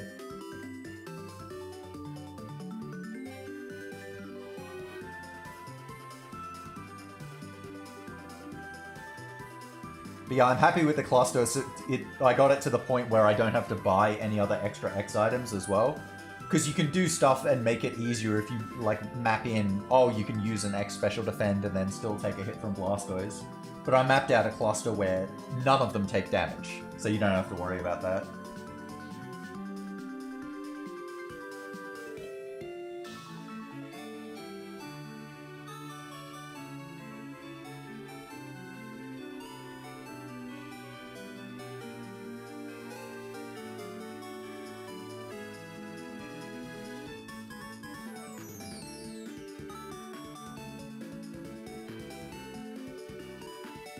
Yeah, I mean, I'm definitely not doing another run after that. Yeah, I probably don't have time for Emerald Factory today either. Given I've got a full run, that's gone pretty late.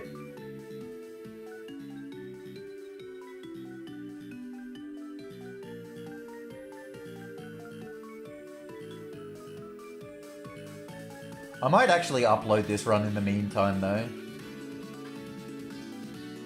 I feel like I was actually pretty talkative this run as well.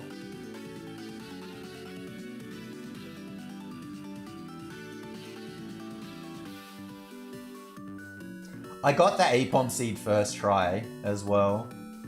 It'd be pretty hard to insist on getting that first try.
In what I just did then, it was 6 turns.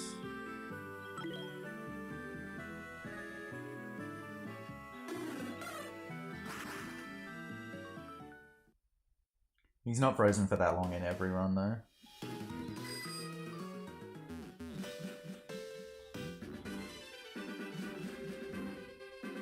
Oh yeah, I guess I can grade the splits as well.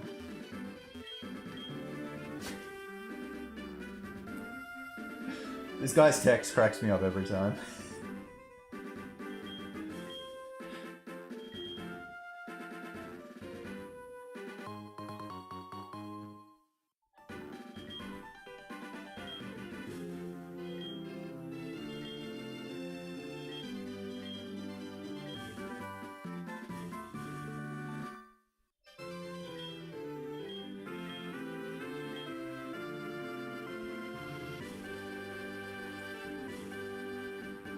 recover fast, yo.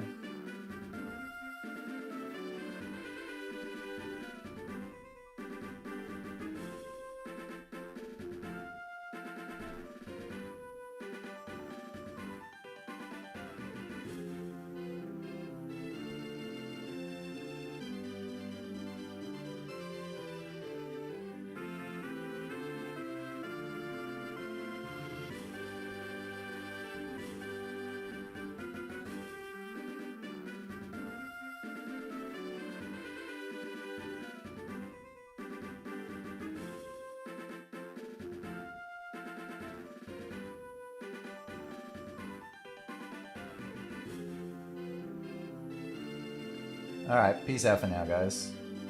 I'll catch you tomorrow.